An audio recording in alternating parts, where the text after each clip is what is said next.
Dans on les s'entend. mines de jeux, tu sais où tu vas déterrer les jeux avec ta pioche. C'est ça, exactement. Dans les mines de dés, tu crois qu'il y avait d'où les dés à 20 faces, hein? Non, mais l'autre est naïf. Les fameuses mines de dés du Zimbabwe. Voilà. Mais tu croyais qu'on les fabriquait, les dés, Non, mais fais tes naïf. recherches.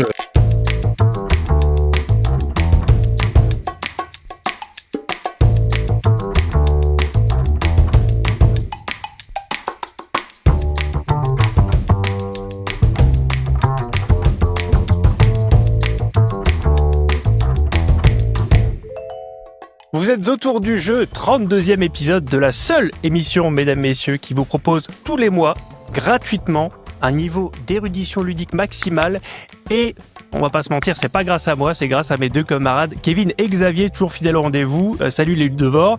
J'allais vous dire comment ça va. Mais je sais que ça va plutôt bien parce que Kevin, j'ai l'impression que l'émission que tu as lancée là sur les sont-ils encore là, elle marche pas trop mal et j'ai l'impression qu'en plus que tu t'éclates à la faire. T'en es où là de ton périple nostalgique? Alors non, je te corrige tout de suite, je me fais chier comme un rat mort à la faire. non, mais effectivement, en fait, j'avais commencé ça un peu pour faire une sorte d'introspection, pour voir un petit peu où j'en étais, et puis finalement, j'ai pris plus de plaisir que je l'imaginais à le faire, et du coup, je me suis dit pourquoi pas en faire des vidéos, et effectivement, je pensais pas que ça marcherait autant, pour être tout à fait honnête. Je pensais que ça ferait, je sais pas, 500, 600 vues, que ça intéresserait pas grand monde, et en fait, effectivement, ça fait autant qu'un menu crowdfunding, donc je suis plutôt très content de voir que ça marche bien. Et j'ai vu quelques commentaires qui disaient qu'ils voulaient faire la même chose, du coup, j'ai des gens qui en commentaire font comme moi que chaque année leur petit répertoire de bac, où ils en sont, etc. Et du coup, c'est assez fun de partager ça avec tout le monde, ouais. Et avec nous, en bas à droite, l'air concentré, il est écrivain philosophe. C'est surtout que tu m'as dit qu'il fallait pas que je parle, donc bon, je ne parle pas. On a invité un pot de fleurs. Donc, Elle commence bien cette émission. Notre victime, ouais, c'est ça, voilà. Ça joue la carte victime tout de suite. C'est pourtant quelqu'un que j'ai apprécié à une époque, que vous connaissez bien, même si ça fait longtemps qu'il n'est pas venu. C'est le cerveau derrière les localisations de jeux comme Set Watch, dont d'ailleurs il va nous parler. Il est aussi là pour apporter son éclairage, bien sûr, sur nos débats, sur l'actualité brûlante du financement participatif qu'on va bien sûr évoquer. On accueille avec grand plaisir et sous vos applaudissements à la maison, David Lenourry, le président de Boom Boom Game. Salut David, donc. Et désolé que tu te sentes si mal reçu. Alors attendez. Salut tout le monde. Bonjour. Alors attendez. Je vais faire un truc tout de suite. Est-ce que je peux le faire en direct? Il y a quand même. Alors ce sera peut-être périmé quand cette émission sera en ligne, mais pour l'instant, est-ce que vous avez vu que la campagne de Brass est encore en overtime? Oui. Bah toi forcément tu l'as vu. Alors tiens, toi qui sais tout. C'est quoi le record d'overtime? Là, je sais plus, mais ça doit faire une semaine, peut-être un peu plus que ça, je crois. Donc ils en sont pas loin quand même. Du coup, je l'ai baqué comme un connard tout à l'heure en préparant l'émission. Je dis, allez, vas-y, ça a l'air bien quand même. J'ai jamais vu un Brass de ma vie. Donc j'ai relancé le machin. Mais j'ai l'impression, je me souviens pas de quel jeu c'est, si c'est un jeu AR ou si c'est lequel qui avait défrayé la chronique là. C'était un AR, ouais, mais je sais plus lequel. Oaken Dream, ça pour ceux qui sont peut-être moins inversés. Ouais, c'était pas Grim Coven. Ça me paraît plus récent. Plus récent que ça, je pense, mais... Dragon Eclipse, alors, peut-être. Peut-être c'est pas la dernière campagne de Dragon Eclipse? Peut-être bien, ouais. J'y crois pas. Je crois que c'est un peu plus ancien que ça, mais bon, je me tiens pas assez au courant pour. Mais je savais pas, du coup, qu'ils étaient en overtime aussi sur Brass. J'ai, heureusement pour moi, pas suffisamment apprécié mes parties des autres jeux pour le baquer, donc c'est cool. Ça me fait de l'argent en plus que j'ai pas en moins. Ouais. Alors j'ai pris un pledge sec, mais bon, voilà, on peut noter qu'ils sont toujours là. C'est mieux.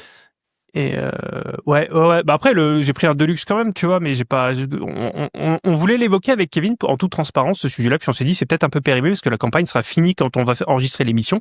Preuve que non. Donc voilà, on en touche un mot. C'est un jeu qui était quand même c'est un Roxley qui est assez cher avec quand même du matériel aussi assez deluxifié, voire même ultra deluxifié. C'est-à-dire qu'en plus des cartes en PVC, maintenant t'as un plateau no glare. C'est un plateau qui a pas de reflet. C'est ça, oui. Je me tâte sur l'indispensabilité du truc, mais voilà, donc c'est toujours là. Ce sera peut-être encore là. Si c'est encore là quand vous regardez l'émission, c'est que vraiment ils font un carton. Après, voilà, ouais. C'est le jeu numéro 1 sur BGG, donc en fait, c'est... Oui, ouais, voilà. Non, je veux dire, ils feront encore plus en même temps 9 millions, quoi. 9 millions! Voilà, et je pense qu'il y a une espèce de hype auto-alimentée avec le numéro 1 sur BGG, les 9 millions, et tant mieux pour eux, puisque j'aime beaucoup Rocksteady de toute façon, donc voilà. Ok, je ferme la parenthèse. Et je reprends donc oui, 3 grandes parties dans cette émission. Il y aura pas de sujet théocratique comme on fait d'habitude, philosophique et compagnie, parce qu'on a beaucoup de choses à vous dire. On va commencer par se débarrasser des mauvaises nouvelles avec des shifts majeurs de la part de grands éditeurs, français comme étrangers d'ailleurs. On va ensuite aborder les projets qui arrivent ou qui reviennent et qui nous ont marqué, chacun différemment. On va débattre de leur viabilité avec nos pronostics habituels. Et puis on terminera donc avec par un entretien avec David pour reparler de l'épopée Set Watch qui s'est conclue, en tout cas pour le moment, là récemment, des Solo Game of the Month, ce qui a marché, moins marché dans ces campagnes, et puis bien sûr de ce qui va arriver par la suite. Et on commence donc par se débarrasser tout de suite des mauvaises nouvelles. Et peut-être, alors je sais pas ce que vous en pensez, la plus surprenante, elle nous vient de chez Fantasy Flight, Kevin. Est-ce que toi aussi c'est celle qui t'a le plus surpris? Ben oui et non, il y en a quand même une deuxième qui nous concerne plus nous francophones qui m'a beaucoup étonné aussi, pour être tout à fait honnête.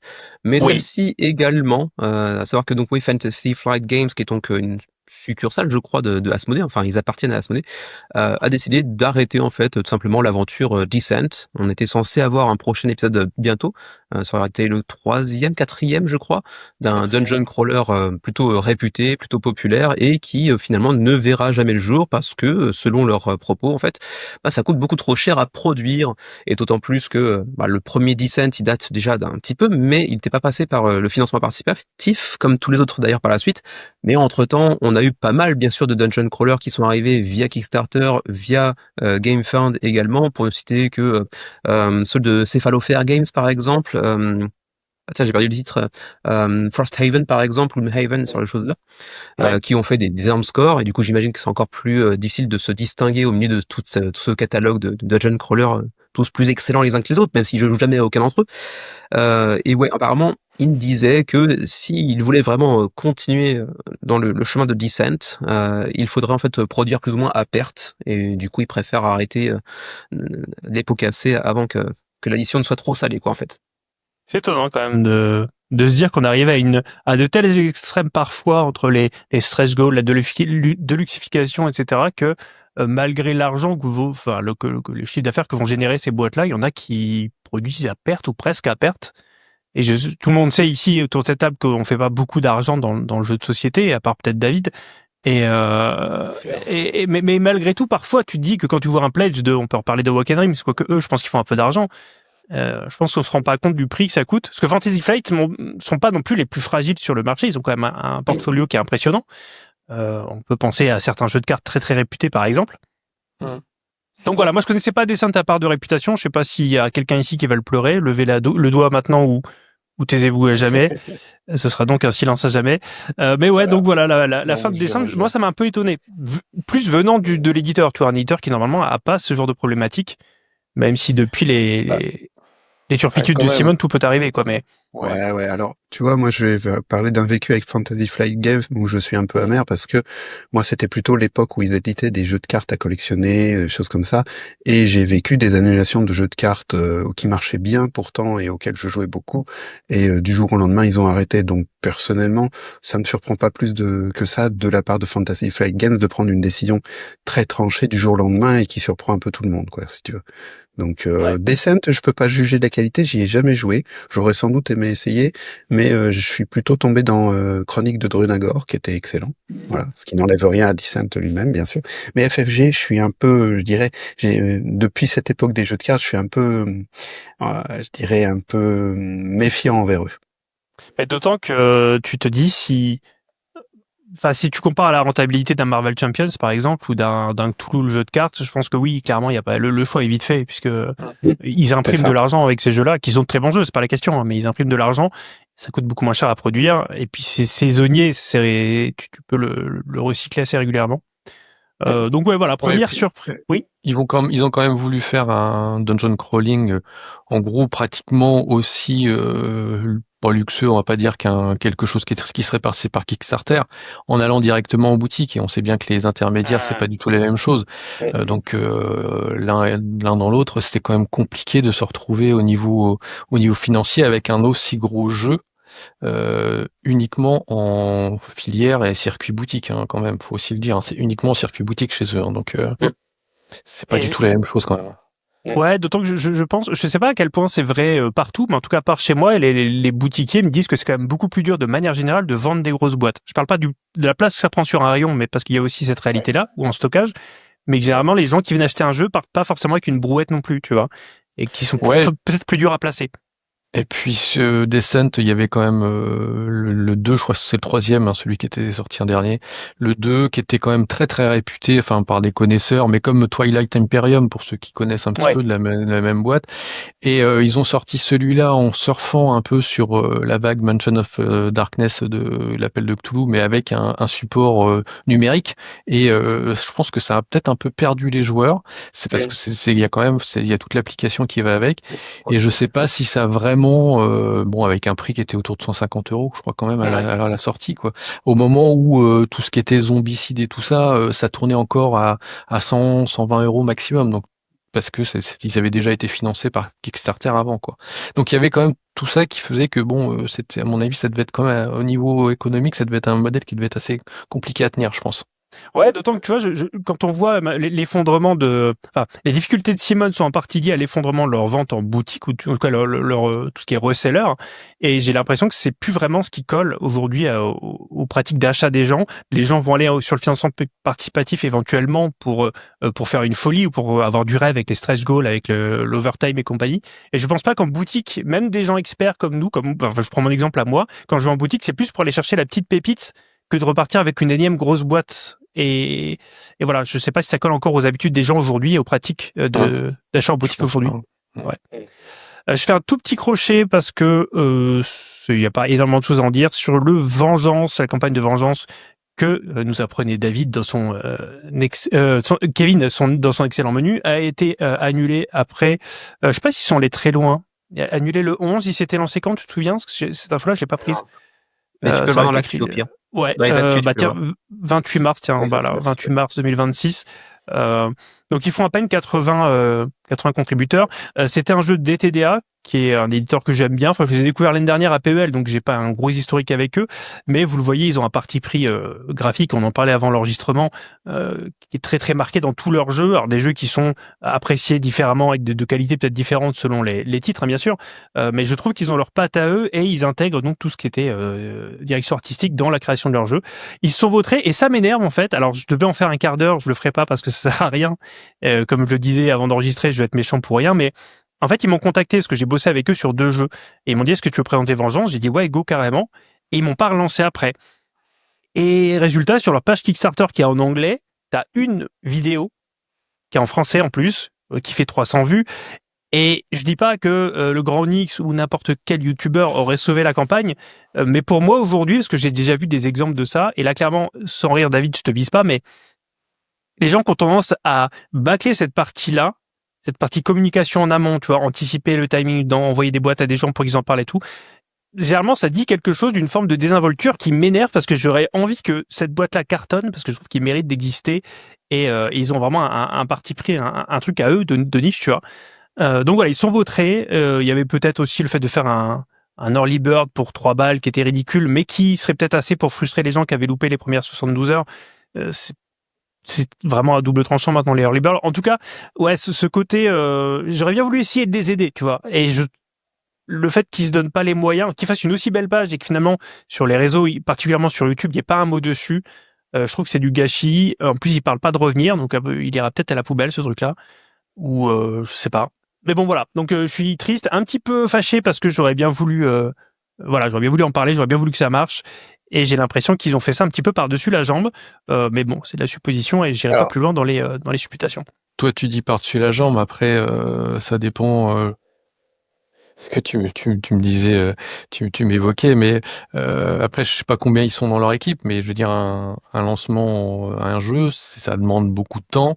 On est au four et au moulin, on essaie de penser à tout et on pense forcément pas à tout. Et donc, ça peut être aussi ça, tout simplement ça. C'est-à-dire qu'ils ont peut-être dit, ils voulaient peut-être travailler avec toi, et puis peut-être qu'à un moment, bah, ils ont été pris par autre chose, et puis ils sont partis sur autre chose. Et voilà, ça s'est peut-être fait comme ça aussi, parce que il y a pas de raison a priori qu'ils aient oublié de te contacter si tout ça était bien programmé, tout ça était bien fait, quoi. Je pense pas qu'ils aient oublié. En plus, ils m'avaient contacté vachement en amont. Et c'est pas une question de moi, c'est it's not a me problem, tu vois. C'est Ah non, mais j'aurais j'entends préféré qu'ils pas l'envoient comme à ça. Man versus Meeple et qu'ils aillent chercher des backers américains, tu vois. Mmh. Mais quand tu vois la gueule de la page et que tu vois qu'ils ont une vidéo je sais pas, ça me rend fou parce que je sais tous ici, en tout cas nous trois là, on sait quand même le pouvoir qu'ont les vidéos, parce qu'une vidéo pour une boîte qui est connue comme un Walk and Release, ça va être une force de confirmation. T'es déjà sur la page, t'as déjà quasiment backé. Tu regardes une vidéo d'un mec qui est super content, tu fais ah bah évidemment faut backer. Mais l'intérêt et la rentabilité pour des petits éditeurs comme ça d'une vidéo, c'est l'appel d'air des mecs qui vont voir la vidéo et qui n'avaient pas connaissance du projet. Or ça a été loupé là, puisque du coup bah il y a peu de vues. Je pense que c'est des vues qui ont été faites par les gens qui sont allés sur la page. Et je me dis que Oui, tout à sans fait. parler, tu vois, du talent des chaînes, une chaîne qui fait 1000, 2000, 3000 vues, elle peut attirer autant de gens sur la page. Après, ils back ou ils back pas, mais au moins, ils se donnent cette chance-là aussi, quoi. Et là, si tu regardes sur Internet, il y a très, très peu de choses sur ce jeu. Et je trouve ça dommage parce que malgré tout, ils ont perdu de l'argent, là, David, t'es d'accord avec moi? Même si la campagne est annulée et qu'ils n'ont pas payé Dice Tower, Oui, il y a bien quand même de sûr. l'argent qui part à la poubelle, là. Bah oui. Vu tout ce qui a été fait, il y a évidemment de l'argent qui part à la poubelle. Après, moi, je remettrais peut-être aussi en question enfin, je sais pas, c'est pas du tout, mais j'avais jeté un œil parce que je trouve que leur DA est vraiment magnifique. Il y a toujours quelque chose d'assez, alors, les jeux, j'ai jamais joué, donc je sais pas ce que ça vaut. Mais là, ça avait l'air d'être un jeu de pli un peu amélioré, mais un jeu de pli. Enfin, moi, c'est comme ça que j'ai lu les choses, j'ai vu les choses, c'est comme ça que, les jeux de pli, il y en a tellement que bon, j'ai envie de Je dire, sais, mais ça va. regarde, et après on finit là-dessus, promis, parce que je Ah oui. m'étais engagé à ce que ce soit pas long. Tu prends, la dernière invitée, il s'appelait David aussi, David Bertolo, il a lancé Charoma, qui est un jeu de pli un petit peu amélioré. Clairement, les gars, hein, je pense qu'on peut dire, c'est exactement le même concept. Il est venu me voir, il m'a dit, bon, écoute, voilà, il y a pas un budget de ouf pour ça, mais si je t'envoie une boîte, est-ce que t'en parles et tout? Et j'ai dit oui, et il y a plein de gens qui en parlent. Il est allé chercher même des petits influenceurs sur Instagram et tout, qui font des petits posts. Et Ouais. t'as du Mais Charuma qui poste dans ton feed, et le jeu est peut-être pas extraordinaire, je veux dire, d'originalité ou quoi que ce soit, mais il se vend plutôt bien, il a réussi sa com, et je suis pas sûr que ça lui ait coûté des fortunes, tu vois. alors moi, je reviendrai sur juste pour terminer sur le fait que des TDA, c'est peut-être pas que des éditeurs de jeux de société, ce qu'on avait évoqué, Oui. alors que bon, pour Charoma, je veux dire, enfin c'est son boulot quoi. Il a déjà tout ça et puis, enfin, pour l'avoir un peu entendu, j'ai l'impression que c'est quelqu'un qui est voilà, qui prend le temps de faire les choses à chaque fois. Ils ont pas beaucoup de jeux il a pas beaucoup de jeux dans son catalogue, Hum. donc il prend aussi beaucoup de temps pour préparer tout ce qu'il a préparé. Il bosse avec BlackRock, donc il est aussi bien secondé en termes de tout ce qui est circuit de distribution, de préparer les choses en amont, etc., etc. Donc on n'est pas, je pense qu'on n'est pas dans dans la même perspective. C'est à mon sens difficile de comparer les deux. Hein. Je pense que Oui. bon, Le grand sage Kevin disait comparaison n'est pas raison, c'est ce qu'il dit à chaque fois qu'il est pas d'accord avec moi, mais qu'il peut pas argumenter. mais c'est un non, homme mais c'est plein de vrai, bon c'est sens. vrai, C'est un pour homme le plein coup de c'est bon vrai, sens. la Kevin. comparaison est pas bonne, juste, mais il faut bien comprendre que je suis en colère, pas parce que Oui, Nick s'est vexé, mais parce que je voulais que ça marche ce truc-là. oui, C'est oui. parti, je voulais que ça marche. Non, Parce mais que nous sommes tous là pour t'entendre et t'écouter et accueillir avec empathie toute ton énergie. allez, on passe à une nouvelle encore plus dramatique. Et voilà, on aurait tous pu en parler, mais Kevin, je te laisse savonner la planche pour nous. Tu veux parler des canards, c'est ça? Je veux peut-être parler ça. Tu te souviens du premier podcast qu'on avait fait ensemble Ah bah oui, où, plus de souvenirs qu'à l'époque. où c'était pas hyper carré et t'étais censé lancer un sujet et ça avait fait à peu près cet effet-là. Et on peut commencer avec toi, Kevin. De quoi tu voulais nous parler aujourd'hui? Alors on est sur la première partie où je dois donc parler de... Je relis mes fiches. Les canards sont-ils toujours aussi chanceux, hein? C'est la question qu'on peut se poser. Ou le seront-ils dans les années à venir? Puisque, bah oui, Lucky Duck Games a récemment annoncé qu'ils allaient fortement réduire la voilure ou, à minima, le nombre de localisations qu'ils comptent faire. Et bah du coup, ça m'a un petit peu étonné. J'avoue que j'étais pas prêt. Et c'est vrai que même si Xavier comme moi-même étant au Japon, on n'est pas fréquemment amené à acheter des jeux en version française, mais quand même, c'était pour moi clairement l'un des éditeurs qui a le plus gros catalogue, le plus intéressant catalogue en matière de localisation en France, avec Super Meeple peut-être par exemple. Et du coup, je pensais que ça marchait plutôt bien en plus. Ils avaient vraiment de très très beaux titres, et tout à coup, tout à coup, il y a eu la reprise de Goliath entre-temps, qui forcément a dû avoir un Goliath, impact, une influence là-dessus, en termes de décision. Mais les voir se retirer, c'est un bien grand mot, mais disons, prendre un pas de côté, un pas de recul vis-à-vis de tout ce qui est localisation, se délester de jeux qu'ils avaient apparemment signés, qu'ils avaient annoncés, comme le prochain Cascadia, par exemple, qui est quand même un titre vraiment attendu. Trinket Trove, qui était un jeu à l'illustration de Sandaratang comme Flamecraft, donc un truc qui se vend tout seul comme les types 1, sur les choses-là. J'avoue que ouais, j'ai été assez étonné, et on sait qu'il y a plein de jeux qui ne passeraient que par eux, tout ce qui est Cheat Theory Games, etc. Est-ce qu'ils verront le jour à terme, du coup, en français, maintenant que Lucky Duck ne s'en occupera vraisemblablement plus? Ouais, c'est des questions intéressantes qu'on peut se poser, ouais. J'ai 2-3 trucs à dire, mais je vais peut-être laisser la parole à ceux qui ont moins parlé jusqu'à maintenant. Est-ce ça vous évoque quelque chose, les gars? Bah, j'avoue que j'ai été surpris aussi. Je m'attendais un peu pas du tout à ça quand même, parce que justement, en effet, puis nous, sur la chaîne des Ludovores, on a eu l'occasion de bosser un peu avec Lucky Duck, notamment sur Return to the Dark The Dark Tower, Tower. si je me souviens bien, des choses comme ça. Donc, ouais, moi, comme disait Kevin, pour moi, c'était bon, voilà. En plus, c'est pas que français. La boîte d'origine est quoi? C'est polonais, c'est. Si, Je dirais. le CEO est français, Ouais. mais il est basé en Oui. Pologne, mais ça reste. Voilà, c'est ça. C'est ça. Donc je voulais dire, c'était, puis je veux dire, de la part de gens qui t'annoncent avec, je dirais, grande trompette, qui vont localiser Too Many Bones, qui est un peu quand même un truc improbable, parce que Too Many Bones, c'est beaucoup trop luxueux et tout ça. Tu te dis, bon, bah c'est qu'ils ont les reins solides, c'est tout va bien, il y a pas de souci. Et soudain, donc du coup, moi, je peux pas m'empêcher d'abonder un peu dans le sens des gens qui sur Internet soupçonnent une reprise en main par Goliath, et donc, bon, bah les mecs, on arrive, on va tout casser, et puis les projets intéressants, on les reprendra pour une autre boîte, et puis vous, bah vous aurez ce qui restera. Ça fait un peu, ça laisse un peu amer. Ouais, ça a été dit dès le départ par des gens qu'on pouvait qualifier de complotistes, hein, qui disaient Goliath c'est plutôt un fabricant de jouets ou de jeux, tu vois. Et c'est pas la même philosophie. Moi, alors je vais donner mon sentiment perso et puis ma hot take, et puis ensuite, si certains veulent réagir, ils pourront bien sûr réagir. J'ai quand même senti, moi j'étais très proche, alors pas affectueusement, mais je veux dire, au niveau du boulot, je bossais beaucoup avec Lucky Duck sur leur loca comme sur leur création originale. Et il y avait quand même, depuis l'intégration par Goliath, on avait senti qu'il y avait un petit changement de rythme, un changement de philosophie quand même. J'avais plus les mêmes contacts avec des gens. On peut penser à certains Guillaume, par exemple, parce qu'il était monté en grade, donc on n'était plus en contact avec. Et il faisait partie des artisans, pour moi, du succès de Lucky Duck de très très très loin. Moi, mon avis, c'est que ils faisaient des localisations qui étaient devenues très très propres. Ce qui n'a pas toujours été le cas, évidemment. Ils avaient essuyé des plâtres, hein, comme tout le monde, mais c'était donc souvent des bons jeux, c'est-à-dire qu'au niveau curation, ils étaient très bons. Les locas étaient très bonnes parce qu'ils avaient mis les moyens humains et financiers pour faire des locas vraiment propres. Et en fait, le problème, c'est que, déjà, on l'a vu avec Descent, peut-être que les Too Many Bones, c'est des jeux que tu vas produire à perte ou localiser à perte. Et aussi, finalement, quand tu vois, parce que c'est mon combat depuis des années, et que globalement, et d'ailleurs, j'y viendrai avec David tout à l'heure, les localisations sont tirées vers le bas, parce que quand t'as un truc, une traduction de merde qui est faite par ChatGPT, t'as la majorité des joueurs qui vont dire oh, ça va, on comprend. Je me mets à la place de Lucky Duck, si c'est leur décision, qui vont dire ouais, mais alors pourquoi nous on investit 4 fois plus d'argent que les autres? Alors finalement, si j'en fais 4 fois moins, les gens vont dire ça va, on comprend, ça passe.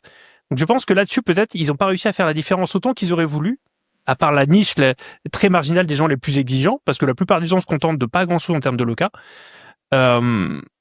Et voilà, et donc et oui, l'argument de Goliath qui voit certainement pas midi à la même porte, ça ne veut rien dire, mais vous avez compris ce que je veux dire. Je note quand même pour finir que c'est écrit aussi, parce que je voulais juste mettre la page du site là pour illustrer, c'est écrit aussi qu'ils font plus de ventes directes. Donc il y a vraiment quand même un démantèlement du truc, c'est-à-dire qu'ils vendent plus de jeux non plus en leur nom propre.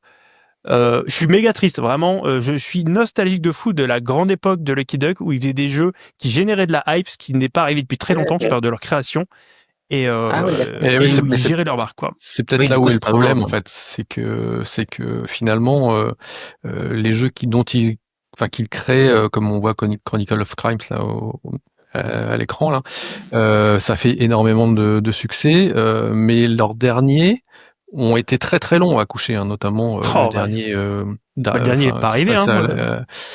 Si, enfin oui, non, mais non, le dernier est pas arrivé en effet. En C'est plus, l'avant-dernier qui est arrivé. Oui, Tu c'est parles ça. Et donc, de- c'est Oui. peut-être aussi une volonté parce que tu dis par rapport à Goliath, mais Goliath, bah, il rachète avec des certaines volontés évidemment. Il regarde les chiffres, il voit aussi que les localisations, ça fait quand même beaucoup moins de marge que les créations qui sont bien vendues, hein, toujours, parce que si c'est Ça, une création qui est mal vendue, ça fait beaucoup moins de marge aussi. pardon, là, ça, t'es sûr et certain que c'est vrai? Parce que je me dis quand même, une loca, c'est quand même moins de boulot que de créer un système, etc. Toi, tu me Bah dis non, que de mais manière alors, générale, ouais. Juste pour te dire, si tu fais une localisation d'un jeu, tu le fais uniquement pour le public français. Donc tu vas avoir la France, la Belgique, un peu la Suisse, le Québec, etc. Voilà, tu vas voir. Si tu crées un jeu comme leur dernier jeu avec la langue anglaise, tu crées pour l'international. Donc forcément, les volumes vont pas être les mêmes. Donc qui dit volume plus important dit coût de production plus important. Alors tu as un gros financement au départ, hein, c'est vrai, parce que c'est leur création, c'est quand même des créations de qualité. Il y a tout l'aspect euh, application, etc. Donc tout ça, c'est un chiffre énorme. Mais si tu fais la hype comme certes beaucoup de leurs jeux ont pu faire, bah ça va se vendre beaucoup mieux et donc forcément tu vas avoir beaucoup plus de marge. À mon sens, enfin à mon sens, moi c'est l'impression que je lis les choses comme ça. Et dans toutes les localisations qu'ils ont faites, mais comme tous les localisateurs font, il y a des choses qui marchent très bien, puis des choses qui marchent pas bien. Et si tu fais une moyenne, ça se trouve, bah, la moyenne, elle est peut-être pas très glorieuse. Alors, il y a bien sûr, il y a Dune, il y a Cascadia qui sont là. C'est vrai que Cascadia, on peut se poser la question de pourquoi, mais voilà, on aurait pu se dire que au moins pour partie, au moins diminuer sur un certain nombre de gammes et de titres qui fonctionnent bien. Et puis d'autres, bah, on voit Wild Tile West, je pense que c'est pas un jeu qui a marché. Enfin, les Clés du Royaume, je suis pas sûr que ça ait beaucoup marché. Enfin, il y a quand même plein de choses qui ne marchent pas actuellement, faut le dire, hein, d'ailleurs dans le localisation comme dans la création. Et donc je pense que Goliath, ils ont, comme tu dis, ils ont voulu siffler la fin de la récré et puis dire bon bah attendez, on va se focaliser sur ce que vous avez sur la plus-value de Lucky Duck Games, qui est la création, et puis bah on va faire ça quoi. Je sais pas, hein, moi c'est comme ça que je lis les choses. Hein, je veux pas non plus, j'ai pas d'infos, hein, mais c'est comme ça que je les lis quoi. T'as grave raison, puisque je suis en train de chercher vérifier mes sources, mais les Too Many Bones, toutes les éditions ont pas fait en montant, t'avais un montant qui pouvait paraître parfois important parce que c'est des jeux qui sont vendus très cher dans leur version all-in. Je reprenais Unsettled. Unsettled, en termes de boulot de localisation, c'est énorme puisque t'as non seulement beaucoup de texte, mais t'as aussi un ton et une philosophie. Ils ont fait 1000 boîtes. Alors, ils en vendront peut-être en boutique, évidemment. Ils ont fait 1000 backers, je veux dire. Ouais. Est-ce que ça suffit à justifier un boulot? Et en plus, je te dis, ils avaient un niveau d'exigence maintenant qui était assez élevé en loca, et c'est ce que je trouvais admirable. Je pense, David, que tu as en grande partie raison. Après, ils auraient pu. En fait, ce qui est presque le plus étonnant dans cette annonce, c'est de dire on va se focaliser sur nos créas, mais enfin, à côté, les créas, surtout depuis la dernière God's Grave, là, qui a été financée il y a 2-3 ans. Bah, comparativement, elles font pas forcément autant rêver que la dernière version de Dune. Bah, c'est vrai qu'il y a Dune, il y a Cascadia, il y a quelques titres comme ça, mais même les Dice Throne, voilà. Là, on se pose des questions. Alors, je sais que j'ai pas les chiffres derrière, notamment les Dice Throne ou quoi que ce soit, parce que je pense que la licence peut être très chère. Je sais que sur Dune, alors pour en avoir discuté, les licences étaient très chères, donc la marge était pas énorme non plus, même s'ils en vendent beaucoup, la marge était pas forcément énorme.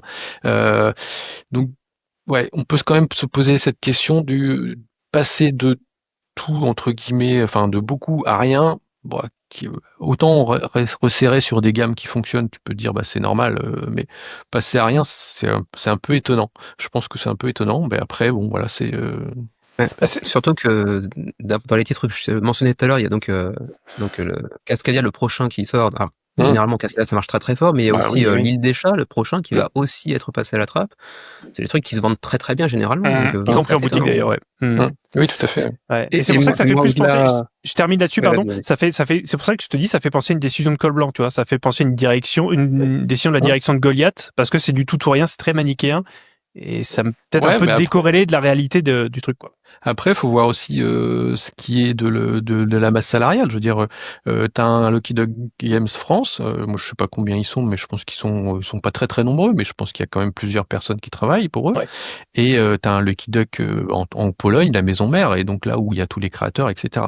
Je pense que quand t'es un financier, tu regardes ce que ça te coûte, ce que ça te rapporte sur une branche française, à combien tu pourrais ramener ça. Ah bah oui, mais si c'est juste entre guillemets localisé en France, faire le lien avec les circuits de distribution en France pour des créas qu'on a fait en Pologne, par exemple, est-ce que c'est intéressant d'avoir 4 personnes, je sais pas du tout combien ils sont, mais il y en a au moins 2 ou 3, je pense.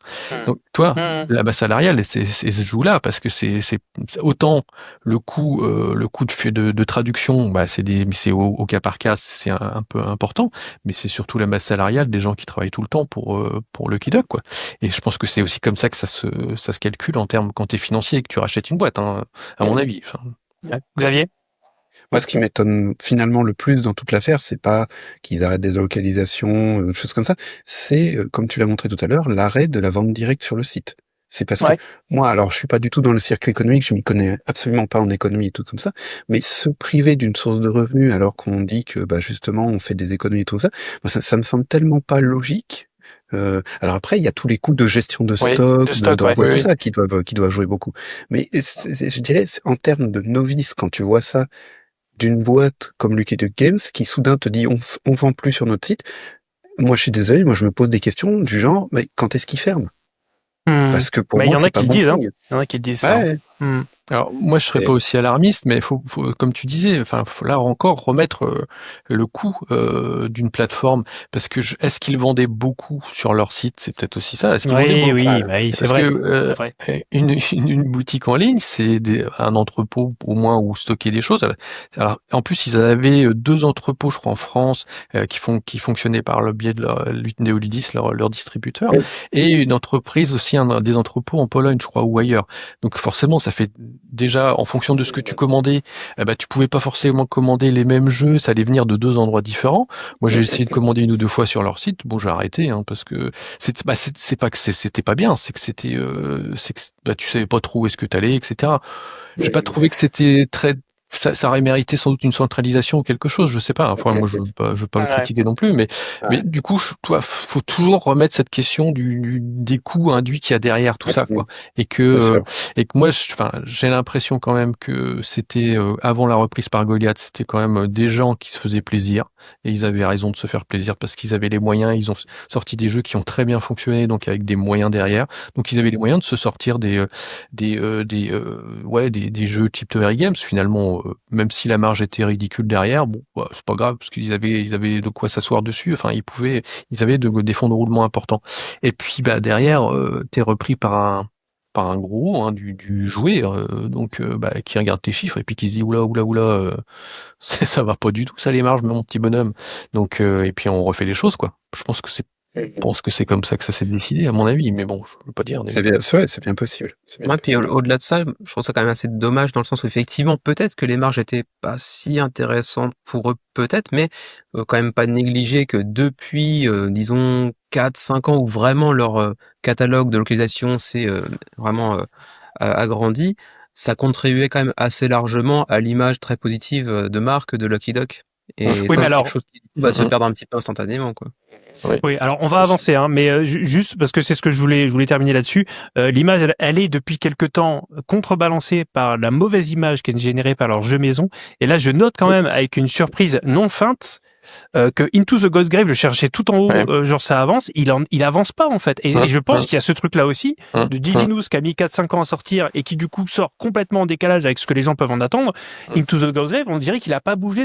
J'ai regardé ma vidéo, je l'ai faite il y a plus de 2 ans, ma review. Oui. Donc la campagne, et même Flames of Fafnir qui est plus récent, il a plus avancé. Donc je pense qu'ils ont un problème. Et ça, c'est quasiment depuis le Covid, j'exagère à peine. Ils ont un problème au niveau dev, je sais pas comment ils tournent, hein, je sais pas quel est le problème, mais il y a un problème, et je pense qu'on leur a demandé de le régler. Voilà, on n'ira pas plus loin là-dessus parce que c'est de la spéculation, mais ça fait quand même pas rêver de voir que Ghostgrave bouge pas. Oui, c'est ça. Allez, un petit mot, vraiment un petit mot, parce que là on commence à prendre du retard, sur toute autre chose, Xavier, et sur ton renoncement, ton renoncement à tout Lequel collège pour des raisons idéologiques. Oui, voilà, Ah. voilà, parce que vive les petits livres rouges, vive les campagnes avec les chapkas. Voilà. Et donc, en effet, moi, j'ai appris, en attendant, on n'en est pas loin, parce que j'ai appris avec étonnement, premièrement, qu'il y avait eu une grève à Kickstarter dans le passé, que je n'avais jamais entendu parler, ce qui est un peu logique parce que mon avis Kickstarter avait pas beaucoup envie de communiquer là-dessus, si je comprends. Mais donc, au début de décembre 2025, donc, il y a eu un syndicat des employés de Kickstarter qui avait fait une grève de 42 jours de long pour obtenir justement des nouvelles protections par rapport à l'évolution du marché du travail, pour obtenir des assurances par rapport à l'utilisation de l'IA et trucs comme ça. Donc des choses, voilà, des choses. La semaine de 4 jours. La semaine de 4 jours, exactement, et ainsi de suite. Et du coup, voilà, c'était historique, machin. Et du coup, en fait, 3 mois après, on apprend que un certain nombre de gens ont été, je dirais, remerciés, merci d'être venus et tout ça, et qu'il s'agirait incidemment de gens qui ont dirigé le mouvement de contestation et de protestation. Donc, ça fait un peu, bon, on est obligé de céder, mais on vous oublie pas, la prochaine fois, on vous descend. C'est assez dégueulasse. Maintenant, j'ai pas plus que la page que tu montres actuellement du syndicat des employés de Kickstarter. Donc, c'est logique, il faut prendre ça avec un grain de sel, comme si je voyais uniquement la page de communication de l'entreprise elle-même qui donnerait certainement un autre son de cloche, qui me parlerait sans doute de restructuration nécessaire, de collaborateurs dont on n'a jamais douté, mais qu'il est nécessaire de laisser partir vers d'autres projets. Bref, ça n'empêche que le fond du truc, c'est que tu ne peux pas, quand même, à l'époque où on est, t'empêcher de penser que, finalement, Kickstarter, c'est quand même une entreprise américaine, si je me souviens bien, et que, les Américains, ils aiment pas les syndicats. Enfin, les patrons américains, ils aiment pas les syndicats. On sait les difficultés que les gens d'Amazon ont pour se syndiquer, ou des choses comme ça. Et là, je dois avouer que moi, j'étais un peu avec mes petites lunettes de rose, et donc je voyais tout en rose, et Kickstarter, je voyais ça plutôt comme un truc un peu plus, je vais passer au rouge maintenant, oui, je vais activer le mode Mélenchon, hein, ça c'est clair. Et du coup, je vais protester avec mon porte-monnaie en me disant, finalement, ils sont pas mieux que les autres. Alors, du coup, un jour, je vais découvrir que GameFound emploie des enfants au Zimbabwe, et ça va être possible. Et voilà, quoi. Mais dans les mines de jeux, tu sais, où tu vas déterrer les jeux avec ta pioche. C'est ça, exactement. Dans les mines de dés, tu crois qu'il y avait d'où les dés à 20 faces, hein? Non, mais l'autre est naïf. Les fameuses mines de dés du Zimbabwe. Voilà. Mais tu croyais qu'on les fabriquait, les dés, mais fais tes recherches, arrête de croiser, quoi, quand même. Arrête de l'augmentation des coûts de production, ça vient d'où, à ton avis? Les dés, c'est limité comme ressource, hein. C'est ça, c'est une ressource finie. Exact. Alors, j'ai juste un mot à dire là-dessus. Je trouve ça, parce que moi, je mets ça en parallèle avec le fait qu'on a eu la même histoire quasiment l'année dernière avec Take-Two et GTA 6. Où il y a des devs qui se sont fait gicler et qui disaient c'est une vengeance par rapport au fait qu'on soit syndiqué. Et je trouve absolument fascinant, comme quand on voit la différence culturelle, la perception des syndicats aux États-Unis par rapport à la France. Faut pas oublier qu'en 2021, je crois, ou 2022, le CEO qui a été nommé de Kickstarter, il a été nommé sur fond de je suis pro BLM, Black Lives Matter, et je suis pro inclusion. Il y a eu sur la page d'accueil de Kickstarter, le Black Lives Matter, tu l'as eu bien après la fin du mouvement, c'était encore affiché en haut. Et malgré ça, donc ces gens-là qu'on peut voir plutôt côté démocrate de l'échiquier, ils ont la même perception du syndicat qu'un républicain. C'est-à-dire qu'en fait, là-bas, c'est même pas une notion de gauche-droite, et je trouve ça vraiment étonnant, en fait. Alors, évidemment que j'imagine que c'est quand même plus ancré à gauche qu'à droite, mais je veux dire, même avec un CEO qui serait plutôt progressiste, tu vas avoir le même genre de...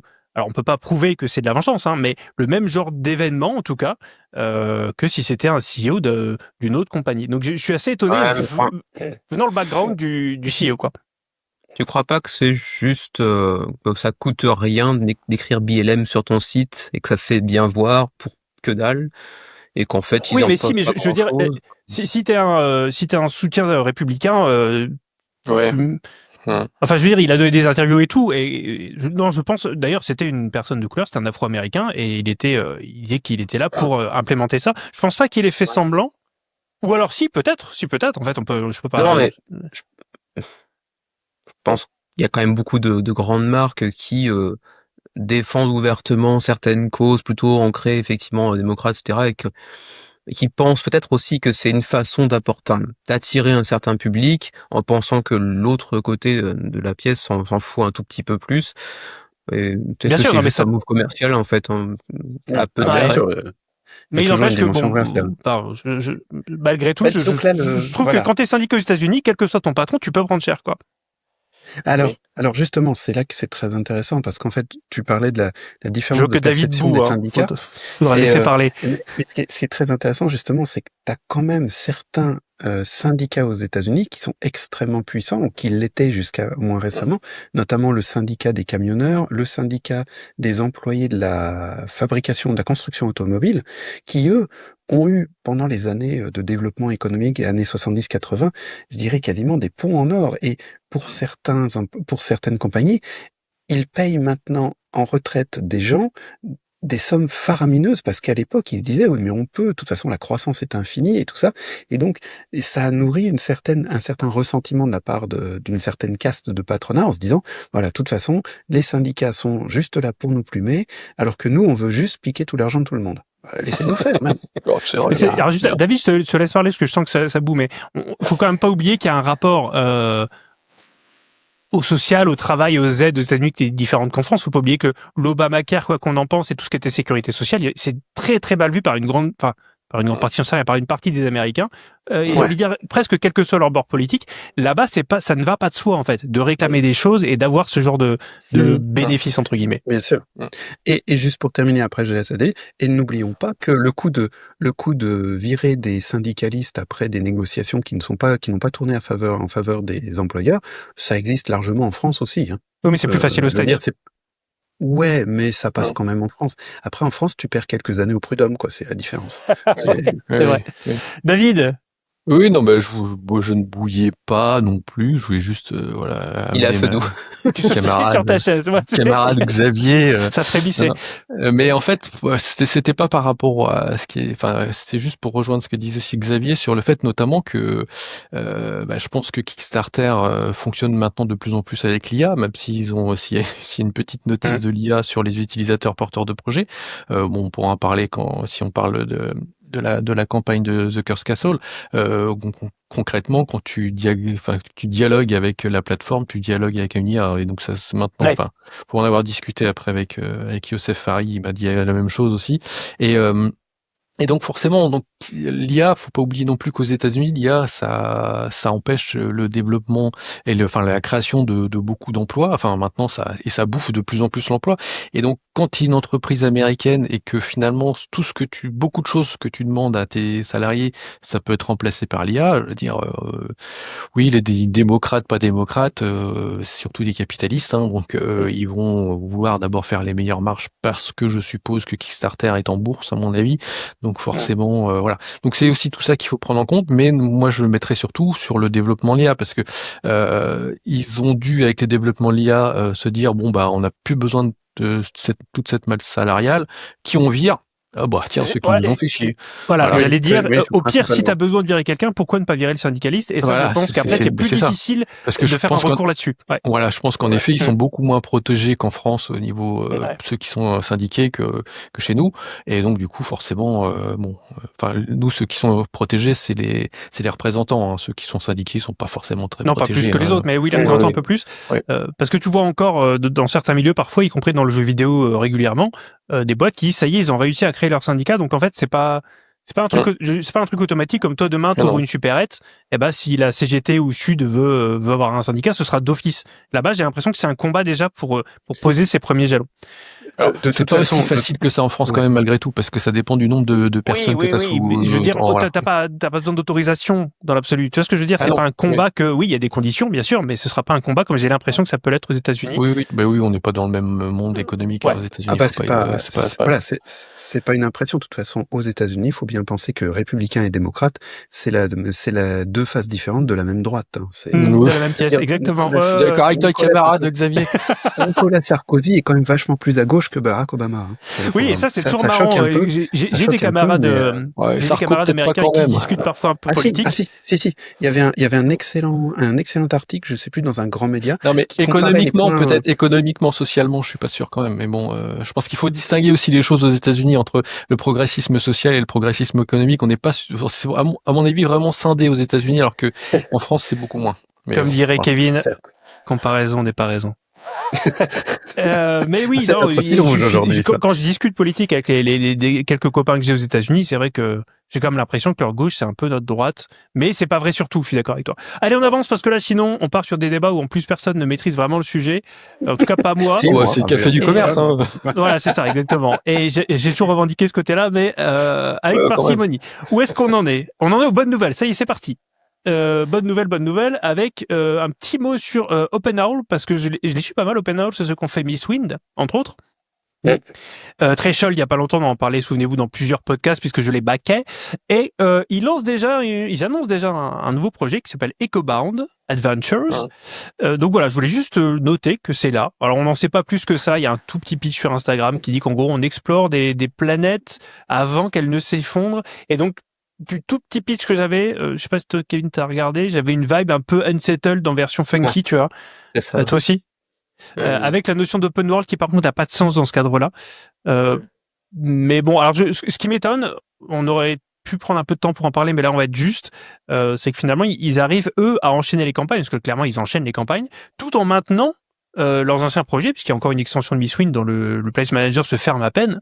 Donc je pense que ça rassure les backers. Il y en a qui font peur quand ils enchaînent les jeux, mais eux comme ils continuent à policher, à soigner, à produire du contenu pour leurs anciens jeux, on a une impression de boîte qui tourne de manière peut-être plus saine. Je sais pas si c'est une impression toi que tu peux avoir aussi, Kevin, ou si tu t'en J'aurais- pas le steak.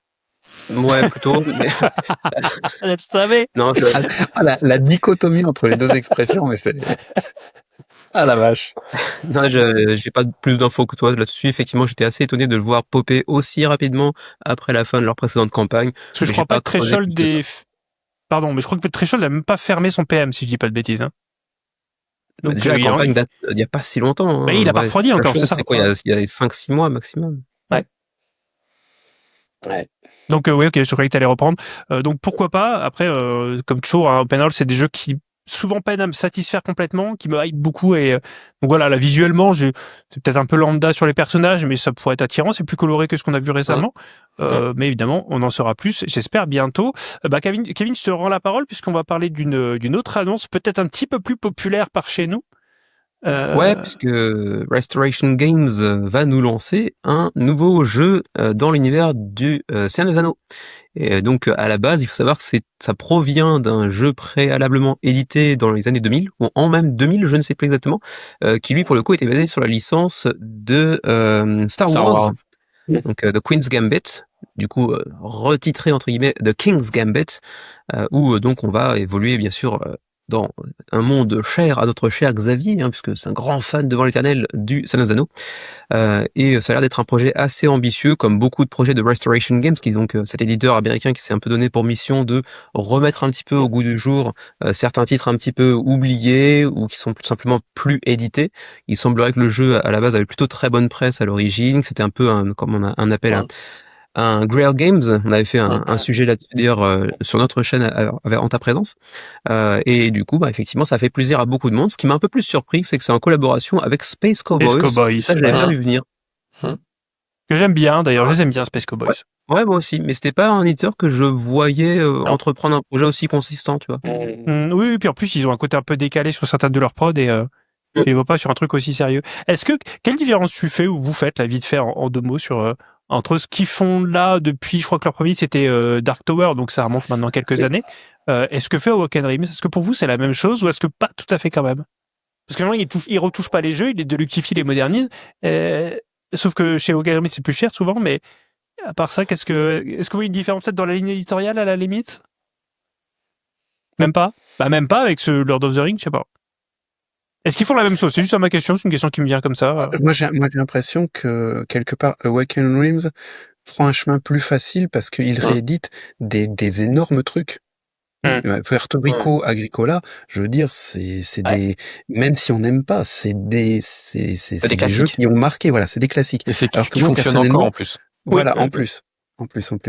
Et même Labyrinthe, c'était quand même si moi finalement j'ai pas forcément été client, c'était un coup de génie de prendre un jeu comme Labyrinthe et d'en faire ce qu'ils ont fait, parce que techniquement, quand tu dis Awaken Realms reprend Labyrinthe, tu dis mais bien sûr on est donc le 1er avril, parce que ça n'a aucun intérêt. Mais là, pour moi, Restoration Games, je les vois plus comme, alors tu vois, c'est bizarre, mais je les vois plus comme des artisans qui feraient juste, ben voilà, on a retrouvé le jeu, on a réussi à récupérer la licence, C'est pour et pas donc gâcher. on vous le remet en disponibilité parce que nous on l'aime bien ce jeu, et du coup on a décidé que, alors que Awaken Realms c'est plutôt regardez, on a deluxifié l'appendice B section 6, on l'a écrite à l'encre de Chine polichée par un moine au fond du Tibet, c'est Ouais. voilà, mais seulement pour les stretch goals. Donc non, c'est pas du tout la même philosophie, même si finalement le résultat est un peu le même, à savoir de pouvoir à nouveau jouer à des jeux qui étaient peut-être pas. Et en même temps, Puerto Rico, je suis pas sûr qu'il était si difficile que ça à trouver quand même. Non. Non, et il était Personnellement. moins glamour, Même les mais cheveux de Bourgogne ouais. non plus. Hein. non, c'est clair, c'est Ouais, clair. exactement. Mais il était exactement. moche. Ah, en Enfin, fait, Bah, oui. Fait que le concept de base est le même, de rééditer un jeu en lui donnant un nouvel aspect beaucoup plus visuellement attrayant, sauf que l'approche est un petit peu différente, puisque comme l'a dit Xavier, c'est des gros classiques d'un côté, alors que c'est un petit peu des rare games parfois un petit peu oubliés de l'autre, qui sont genre beaucoup plus Dark difficiles à Tower, se par procurer. exemple. Ouais, Ouais. c'est ça. Ouais, c'est vrai. Et il y a aussi, alors avec Labyrinthe, ils tournent une page quand même à Awaken Realms, ils ont retravaillé les règles, alors que avant ça, ils touchaient pas vraiment au jeu, ils amenaient des extensions éventuellement pour faire plus d'argent, mais Ouais, mais en même temps, pour Labyrinthe, c'était un peu obligatoire, parce qu'autrement, c'est un jeu 10-15 ans, quoi, quand oui, même, mais alors, Labyrinthe. du coup, Enfin, 6-10 ans, quoi. ouais, mais si tu vas Ça au bout crée de pas ton avec leur truc, public. si t'assumes le fait de ne plus faire que du nostalgia bait, ce qui est le cas avec Labyrinthe, moi je dis chiche de faire un Monopoly. Qu'est-ce qu'il ferait? Je suis sûr qu'il serait capable de faire des millions Attends, et peut-être t'en même sais de rien, faire un truc intéressant. ils sont Ouais, peut-être mais même en est-ce train que ceux qui ont la de- licence de Monopoly ont envie de s'emmerder avec Awaken Realms? Je suis pas sûr. Eh oui, c'est autre chose. Mais je sais pas comment ça marche, son console est tellement vieille, je sais pas qui détient ça, tu vois. Avec la petite voiture, avec le Sundrop. Ah bah oui, évidemment, évidemment. Bah, Et ça, la- ça a toujours été, une version ça doit toujours être zombie, MP. une version Et zombie. oui, Il est vendu. avec la prison, ou t'as une vraie prison et tout. Ouais, pourquoi Ouais. pas. C'est ça, Ouais. c'est ça. Ok. Ah, quand le Milborn Awaken Realms. Ah ouais, Born le Awaken Thousand Realms, Born. exact. Ah bah, tant qu'à faire, la bonne paye. Parce que bon, Jean Frémy Ah ouais, c'est d'horreur, vrai, pas bête. 1000 Ouais. francs, Ou c'était Destin. mythique, quoi, ça, à Jouer l'époque. à Destin. Destin pour changer Ah, le de nom. vie. Alors, on parle de Monopoly comme non-jeu, mais alors non-jeu, le jeu Ah à oui. destin, voilà, c'est vraiment un non-jeu, quoi. Ouais, je sais pas si C'est il y a un clair. jingle comme ça en anglais, mais c'était. Ouais, tu peux Je vais l'inventer. peut-être dans c'est la bon, pub, hein. le mec qui faisait une espèce de rap à la française comme on avait dans les années 80 là après. Jouer à destin, porter d'autres habits, celui d'une vedette du Tour Paris, celui d'un milliardaire pour qui rien n'a de prix. Jouer à destin pour changer de vie. Je vais pas le faire parce que je respecte ton public. Non mais voilà, c'est pareil, je pourrais me la chanter, respecte aussi, mais c'est pas grave. sinon j'ai envie de le faire parce que je l'ai dans la tête maintenant. Pourtant, on a tous envie de voir Xavier rapper, hein, clairement. Oui, C'est ça. bah attends, je vais aller chercher une carotte et puis je vais faire ça. Oh non, c'est trop. Stop, Oui, stop. je sais. Je t'aime J'interromps aussi. cette. Non, mais juste une truc. Vas-y. Au Japon, quand tu parles avec des gens japonais qui n'ont pas forcément l'habitude de jouer à des jeux de société et que tu dis je joue aux jeux de société, souvent c'est Destin qui est cité. Destin, ouais. Ah, c'est marrant ça. Ouais, c'est vraiment une des bases du jeu de société, je dirais à l'occidental, parce qu'il y a des jeux de société à la japonaise aussi, hein, notamment Nintendo qui était un fabricant de cartes à jouer Ouais. au début. Donc, mais autrement, ouais, c'est un peu ça, c'est un peu ça. Mais petit, j'adorais Destin parce qu'il simulait plus mon imaginaire qu'un Monopoly, tu vois, où et au niveau gameplay, il y a rien, mais tu peux te créer une vie un peu dans ta tête, tu vois. Et ce gamin, C'est ça. j'aimais bien ça en fait. C'est ça. Voilà, ok. Où est-ce qu'on en est? Allez, un petit mot sur. J'ai retrouvé quand même. Le Pledge Don't Starve. Manager de Don't Starve, qui est ouvert, le Don't Starve de Glass Cannon Unplugged, qui m'ont recontacté. Alors, c'est pas vraiment une promo, ils m'ont dit, ah, en fait, c'est ouvert. Donc, n'hésite pas à aller voir et à mettre un peu de sous. Et alors, c'est un jeu, on m'avait dit, t'es pas assez dithyrambique par rapport à la moyenne pour que ta vidéo, ta review de Don't Starve, donc j'avais review finisse sur la page. Et c'est vrai, elle est pas sur la page. Malgré tout, j'ai toujours, et je t'en parlais, Kevin, il y a pas si longtemps, j'ai du mal à me positionner sur ce jeu. Parce que dans ma review, je l'ai beaucoup comparé à Unsettled et je le trouvais inférieur à certains égards à Unsettled. Et en même temps, maintenant, quand c'est un peu refroidi, avec le recul, je dis, ah, putain, mais quand même, ça fait quand même bien envie. Donc, je peux plus dire que je le pledgerai pas. Je sais pas trop. En fait, c'est Glass Cannon, je suis aussi très attaché à l'éditeur. En tout cas, donc, le Pledge Manager est ouvert et si, comme moi, vous êtes resté sur le côté par précaution, il est encore temps d'y aller avec tous les bonus. J'avais une page avec tous les bonus. Là, il y a les bonus de précommande, de machin et tout. Ça reste un jeu qui est extrêmement fidèle à la licence. Ça reste un jeu qui est très intéressant. Il y a juste ce côté, pour moi, on voyait un peu trop les compteurs et les métriques dépasser du thème, tu vois, par-dessus le thème, par rapport à un Unsettled, mais sinon c'est à peu près le même genre d'esprit de survival dans un monde clos. Voilà, donc c'est pas donné, parce que c'est du Glass Cannon Unplugged. Après, je pense qu'on n'est pas obligé de pledger $600 dessus. L'avantage, c'est un petit peu comme à Oaken Realms maintenant, ils proposent quand même des boîtes, enfin des pledges de base qui sont assez généreux et qui suffisent à eux-mêmes. Je pense que c'est le moment d'y aller. Je pense que c'est quand même... Je connais pas de jeux Glass Cannon à côté, pour lesquels je peux vous dire que vous pouvez passer à côté sans problème. Mais je suis pas assez à fond pour prendre le all-in. Comment? Même pas Apex Legends? Non, c'est un de mes préfs en fait. J'aime pas le thème et j'aime pas le jeu vidéo. Un de mes préfs. Ouais. Il est dans la hype, là. On dit plus ça maintenant. Ça va, on est entre quarantenaires, je peux dire des trucs comme On ça. a dit ça un jour. Mais carrément. C'est un de mes préférés. Toi, j'en ai fait toute une tartine et tout. Non, c'est vraiment un de mes préférés. C'est mon jeu type Wargame, l'affrontement figurine préféré de tout ce qui reste dans ma ludothèque. Juste, ouais, le thème me fait chier. Bon, ça, j'aime pas, il m'intéresse pas. Donc, ouais, non. J'ai l'impression que celui-là, Don't Starve, est plus universel que la plupart des jeux qu'ils ont pu faire. On verra ce que donnera Diablo, mais celui-là, c'est pas difficile d'y aller même en famille, tu vois. Je veux dire, c'est pas non plus... Même quand c'est cruel en dessin animé et c'est vaguement marrant aussi en même temps. Voilà. Donc là aujourd'hui, je donne pas de conseils d'achat parce que moi-même je sais pas ce que je vais prendre, mais je prendrai quelque chose. Mais je pense qu'il y a c'est cette sympathie, cet attachement à la fois à la licence et à l'éditeur qui font que je vais y aller. En tout cas, c'est ouvert, ça risque d'être ouvert un moment. N'hésitez pas à aller voir ma revue si ça vous intéresse. Un petit coup de promo, ça fait pas de mal. Et sur ces entrefaites. C'est terrible les transitions aujourd'hui. Tu vois, je te dis que je vais pas faire des onglets là. Si Kevin, alors Kevin nous sort un truc. Ouais. Kevin, souvent quand il parle d'initiative française, ça fait 4 backers. Mais là, c'est pas tout à fait pareil. Parce que normalement, il y en a 500. Là, il y en a participatif, là pour le coup, pas à proprement parler en tout cas. Il fume 500 et vous fûtes enchanté par le projet. Qu'est-ce que c'est, Kevin? Non, vas-y. Alors, c'est donc l'éditeur français Fantasy Games qui fait parler de lui depuis environ 1 an et demi, 2 ans. Il commence à se faire connaître notamment via la localisation de Kikai. Donc c'est des bricolages heads en japonais à l'origine, qui est un tout petit éditeur, mais avec pas mal d'ambition semble-t-il pour ce qui est du marché un peu du jeu expert, on va dire, et qui a lancé sa propre plateforme qui s'appelle donc Board Game Commerce, qui sera, je crois, ouverte un petit peu à l'international. Bon, ça a été créé spécifiquement pour les biens de l'éditeur lui-même, mais c'est ouvert à d'autres éditeurs de par le monde, et c'est une forme de manière de soutenir justement l'édition en quantité limitée de jeux plutôt orientés experts d'une manière générale, même si j'imagine que ce sera pas uniquement de l'expert.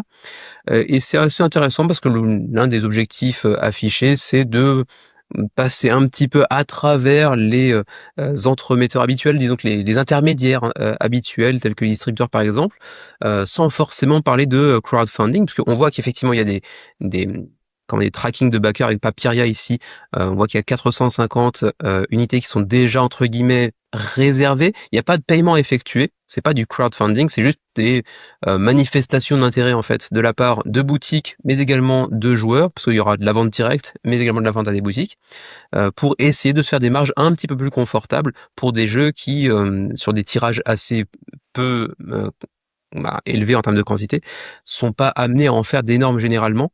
Donc c'est un projet qui semble assez intéressant sur le papier, qui sera en plus ouvert à des éditeurs de tout pays, semble-t-il. Donc ouais, je trouve ça assez intéressant. J'ai pas malheureusement eu le temps de me plonger suffisamment dedans parce que j'ai des problèmes techniques lorsque je voulais réviser un peu le sujet. Mais ouais, je trouve l'idée assez intéressante. Je sais pas exactement où ça va mener, jusqu'à quelle ampleur ça va pouvoir grandir, etc. Mais sur le papier, ouais, ça semble plutôt cool.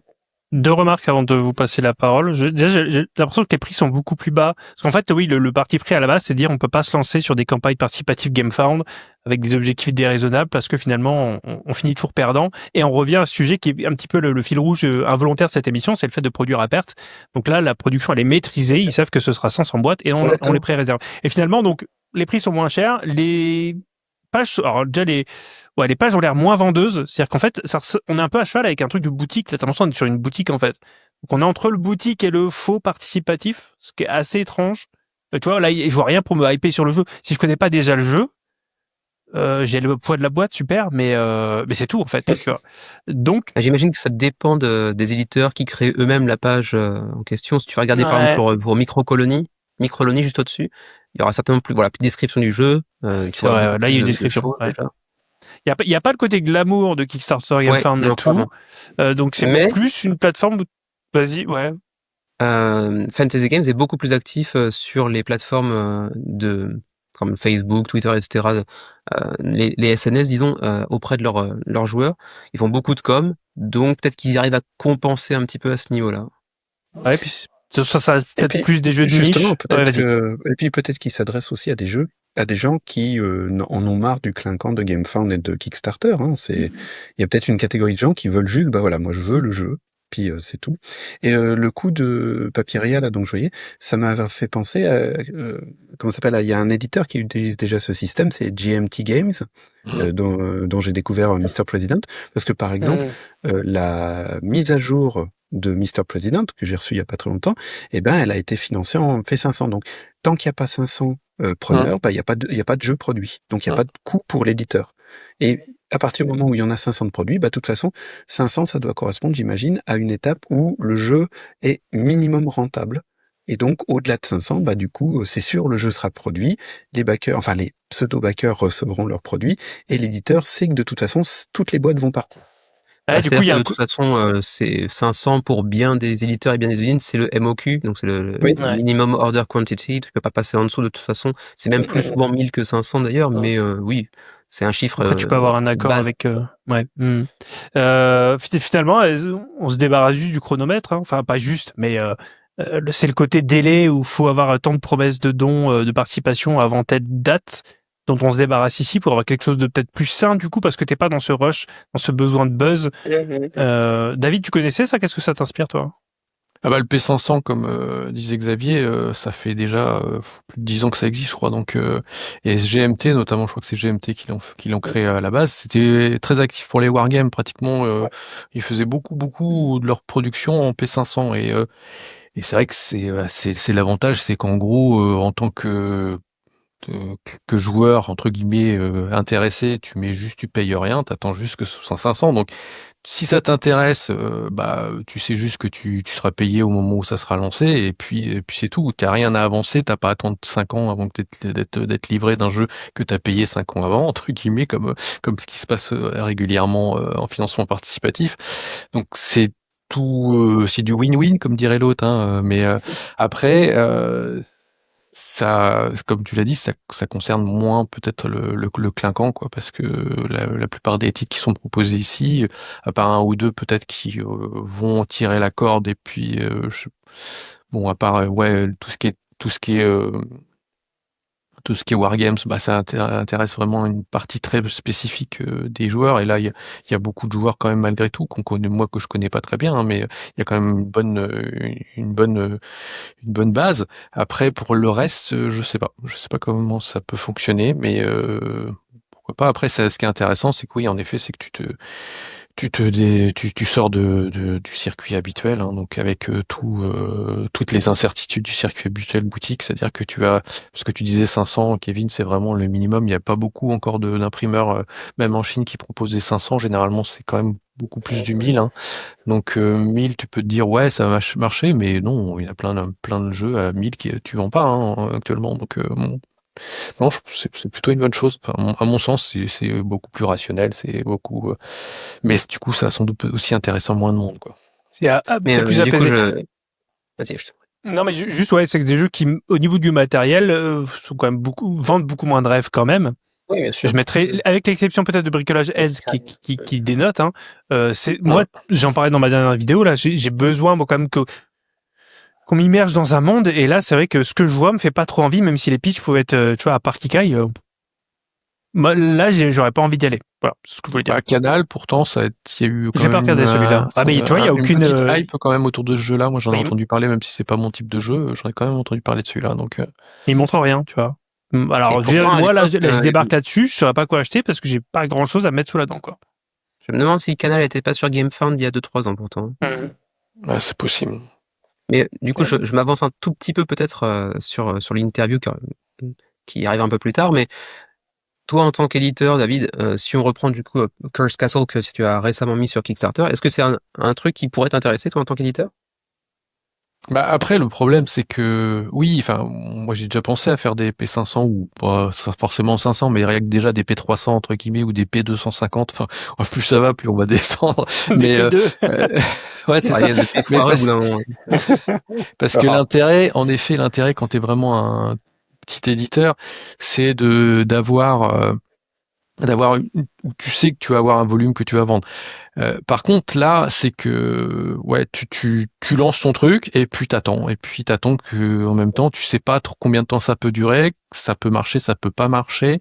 En financement participatif, au bout de 30 jours, enfin, on va dire même 15 jours, tu sais si ça va pas marcher. Voilà.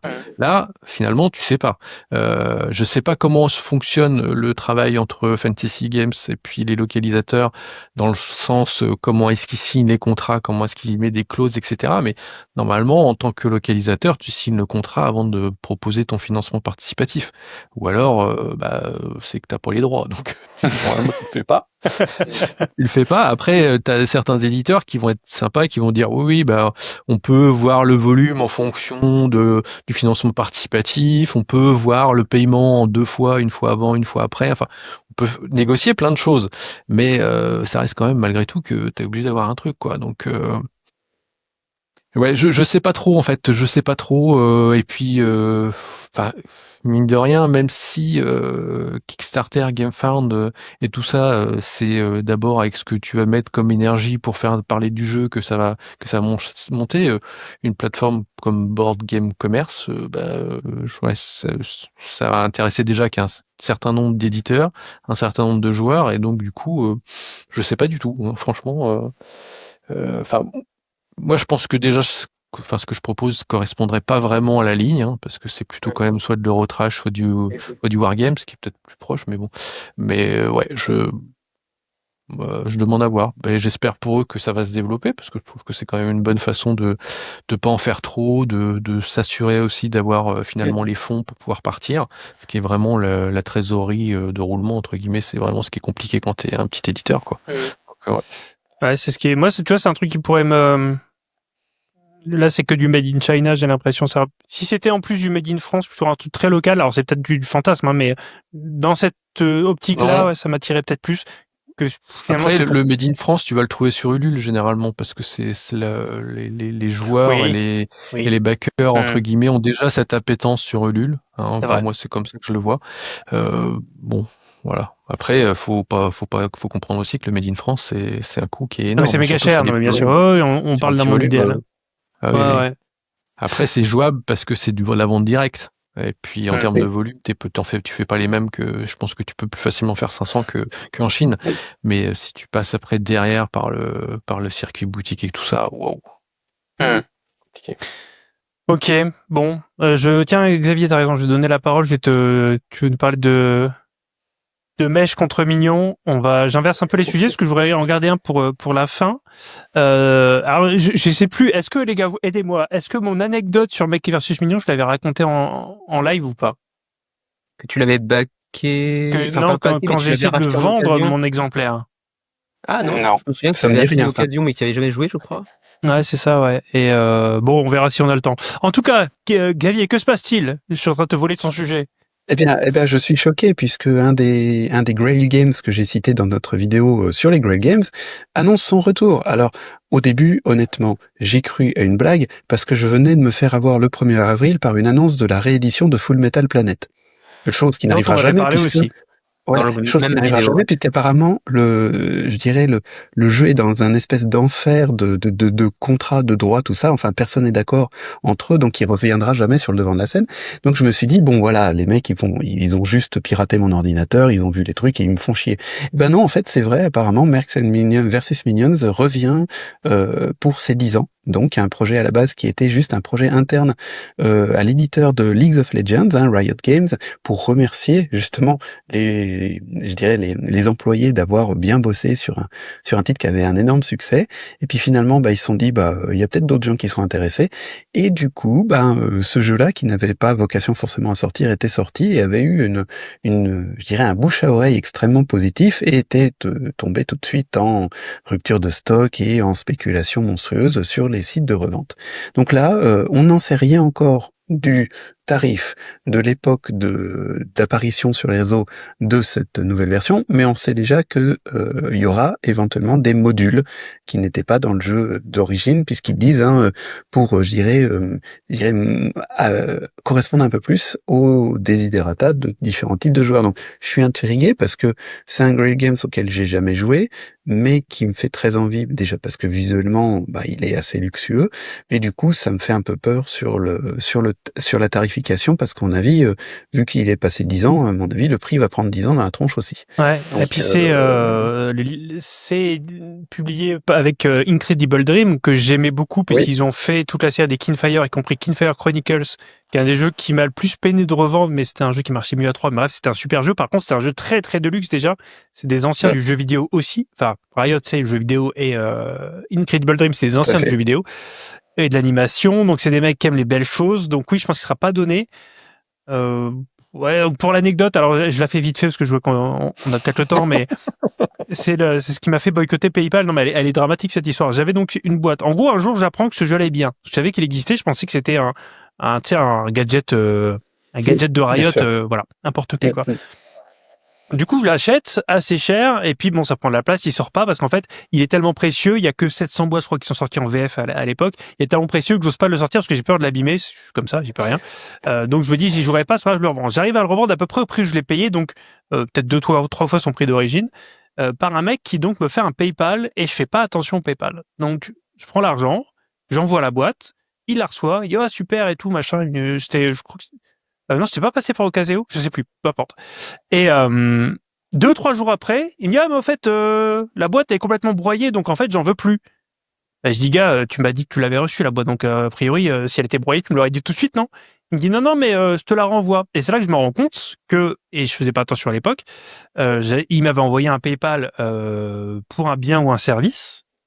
Et en fait, là-dessus, PayPal prend une marge. C'est-à-dire que quand tu t'envoies de l'argent, David, pour biens et services, PayPal prend une marge, qui est une sorte d'assurance qui va surclasser la loi française, puisque dans la loi française, tu n'as pas de droit de rétractation dans le cadre d'une vente entre particuliers. Or là, même s'il n'a pas le droit à sa droit de rétractation, PayPal va lui donner, puisque PayPal il a mon compte, donc il me tient par la gorge en fait. Donc PayPal m'a dit rends l'argent. J'ai dit non, je rendrai pas l'argent. si, tu vas rendre l'argent. Ça dure un mois et en fait je vois sur mon PayPal moins 500. Et PayPal me dit voilà, maintenant t'as pris l'argent, donc t'as plus qu'à reboucher le trou que t'as creusé. Et alors donc ça déjà ça fait chier en soi parce que voilà, tu perds 500 balles quand même. Ça fait chier. Et voilà, en fait, le mec a payé une assurance changement d'avis de merde. Et évidemment, j'ai reçu la boîte qui était bien pétée. Mais alors ça, c'est pas le plus drôle. C'est que quand je l'ai ouvert, il y avait plus aucun livret dedans. Donc je pense qu'il fait partie de ces gens qui avaient un mec versus mignon, mais il y en a eu une minorité des VF qui ont été livrés et qui étaient livrés en espagnol. Et a priori, ces gens-là ont eu du mal à récupérer les VF. Je lui dis, le mec, à mon avis, il a pris mon mec versus mignon pour prendre mes livrets de jeu, parce que du coup, je peux même plus jouer maintenant. Il a éclaté la boîte, il me l'a renvoyé, il s'est fait rembourser, donc il a gagné des livrets offerts. Ça me paraît un peu théorie complotiste, mais je vois pas d'autres raisons. C'est pas impossible. Et je suis absolument dégoûté, parce qu'en plus, je me suis rendu compte trop tard qu'il y avait plus les livrets dedans, parce qu'au début, j'étais tellement dégoûté que j'ai pas voulu l'ouvrir. Donc j'ai pas de recours possible. Ce mec-là, j'ai une haine infinie pour ce mec-là. Et aussi pour PayPal, qui du coup m'a pas aidé du tout, parce qu'en fait, eux, c'est une boîte américaine, ils cherchent pas à comprendre, en fait. Le mec a payé l'assurance, il veut changer d'avis, il peut changer d'avis, même si du coup, s'il te renvoie un truc pété, si tu renvoies à Amazon un truc pété, Amazon ils s'en foutent, c'est leur problème. Mais à un particulier, si tu leur envoies un truc qui est pété parce que le mec a changé d'avis, tu n'as aucun recours.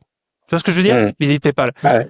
Et donc voilà, donc ça m'a écœuré, j'ai boycotté PayPal depuis longtemps, j'essaie de m'en servir le moins possible parce que cette pratique m'a complètement écœuré. En tout cas, je suis très hypé, je serais capable de le racheter, je pense. Et du coup, non, je le rachèterai pas. Ils vont peut-être faire juste les livrets. Hein. J'en sais rien, j'avais des contacts avec eux, mais ils sont pas très réactifs en fait, donc. Bah oui, je pense qu'ils s'en foutent un peu. Non, mais je veux dire, à l'époque où j'ai revu leur jeu, j'avais les contacts avec la CEO et tout. Mais si je lui demandais aujourd'hui de me vendre un bouquin, je sais pas si elle se souvient de qui je suis, tu vois. Donc bon. Et pourquoi t'avais pas essayé justement d'avoir ils avaient pas de système de SAV parce que, enfin, toi, pu avoir des bouquins gratuitement, ils t'auraient envoyé. Mais ça en fait disant que- longtemps qu'il est, tu vois, ils ont sorti que 700 en français, ils ont fait out of stock et c'était il y a peut-être pas 10 ans, mais ça fait très très très longtemps en fait. Donc, Et tu l'as vendu combien de temps après? attends, je sais pas, quelqu'un peut googler Non mais le Meg versus Mignon, la version originale, elle a au moins 5 ans et ils ont pas produit de rab en fait. Donc moi, pour un truc D'accord. d'occasion qui était même pas à Mhm. moi, De toute façon, Ok. Max vs Minions, c'est 2016. ah bah voilà, tu vois, presque Ouais, 10 ans. c'est ça. C'est écrit dessus, hein. Ouais, c'est marqué C'est comme dessus. le Porcel. Ah, ça va. Il y en a qui bossent pendant que tu t'amuses à lire les trucs. Surtout qu'on parle d'une Il édition raconte sa 10 ans vie, et qu'on tu est en vois, 2026, quoi. Je veux dire, Non mais c'est voilà, ça que les quoi. gens veulent, David. Mais Tu oui. disais quoi? Non, Xavier disait un truc intéressant. Taisez-vous. non, je disais pour rebondir avec Kevin, on parle d'une édition 10 ans, on est en 2026, c'est assez facile de savoir quand est-ce que c'était voilà, quoi, je veux dire. Putain, il y en a un qui suit. Putain, il est fort. Il est fort, ce con, il est fort. Je vous déteste. Allez, alors vite fait, il y a aussi le petit frère de Mantis Falls qui va sortir, ou la petite sœur, on sait pas encore si c'est une fille ou un garçon, qui s'appelait Below the Falls. Alors, si vous connaissez pas Mantis Falls, je peux pas vous en vouloir. Moi, j'en parle dans tous les podcasts que je fais, même chez les autres, depuis des années, mais ça reste un jeu de niche, qui était un jeu de, je sais pas comment on pourrait pas qualifier ça, un jeu de suspicion un petit peu. Ouais, Et, Un rôle caché. de fausses coopérations et Ouais. de peut-être de vraies coopérations, mais t'en sauras peut-être pas de vrai, plus. ouais. Oui, c'est T'en ça, sauras pas coopération et avant cause la cachée, fin c'est-à-dire que de tu la sais pas partie. si ton pote, c'est vraiment ton pote ou ton ennemi, mais ça peut quand même être ton c'est pote. ça. Voilà. Donc c'est un jeu pour C'est 2 ou 3 vraiment- joueurs. Et ils ont annoncé, sans plus d'informations pour l'instant, un Below the Falls, donc pas forcément une suite. Malgré tout, c'est encore écrit sur la boîte, A Game of Distrust, donc on est encore dans la même veine. Il y a encore le Sometimes en bas, qui était déjà sur la boîte d'origine, la boîte de Mantis Falls, un jeu parfois coopératif. Donc très, C'est la très, même très... DA aussi. Même DA, ouais. C'est la même DA aussi, enfin, c'est très Oui, en identifié fait, quand même. Donc c'est un très jeu qui typé, est... ouais, c'est Mantis clair. Falls est sorti il y a quoi 8 ans, je crois, 7 ans, un truc comme ça. Enfin bref, Oui, il a été lancé il y a très longtemps, ils ont rien fait depuis. Et là, ils ressortent ça, je suis hyper hyper. Alors, je les ai contactés tout de suite en disant, je vous donne de l'argent pour le review, quoi. Et ils m'ont dit, attends, et ils m'ont dit, c'est trop tôt. Sois pas jaloux, David. Attention. David, prend des notes. Voilà. C'est ça. Alors, mec, je vais comment il faire casse un la jeu avec une concurrence. couverture moche dont on ne parle pas de ça tape. Non, Alors je là, dis- non, je ça dis va ça se pour rire regretter. parce que j'adore en plus le premier, je l'aurais bien localisé moi le premier parce que ça faisait vraiment un truc que je trouvais extraordinaire, un jeu rôle caché à deux. Quand c'est sorti, je pense que c'était le premier. Alors peut-être qu'il y en a eu depuis, mais c'était vraiment la première. Et ça fonctionnait très très bien. Enfin, ouais, j'ai vraiment été bluffé par ce jeu. Alors c'est vrai que moi j'aime beaucoup la DA, mais c'est un peu austère quand même. Oui. Voilà, ça fait un peu voilà.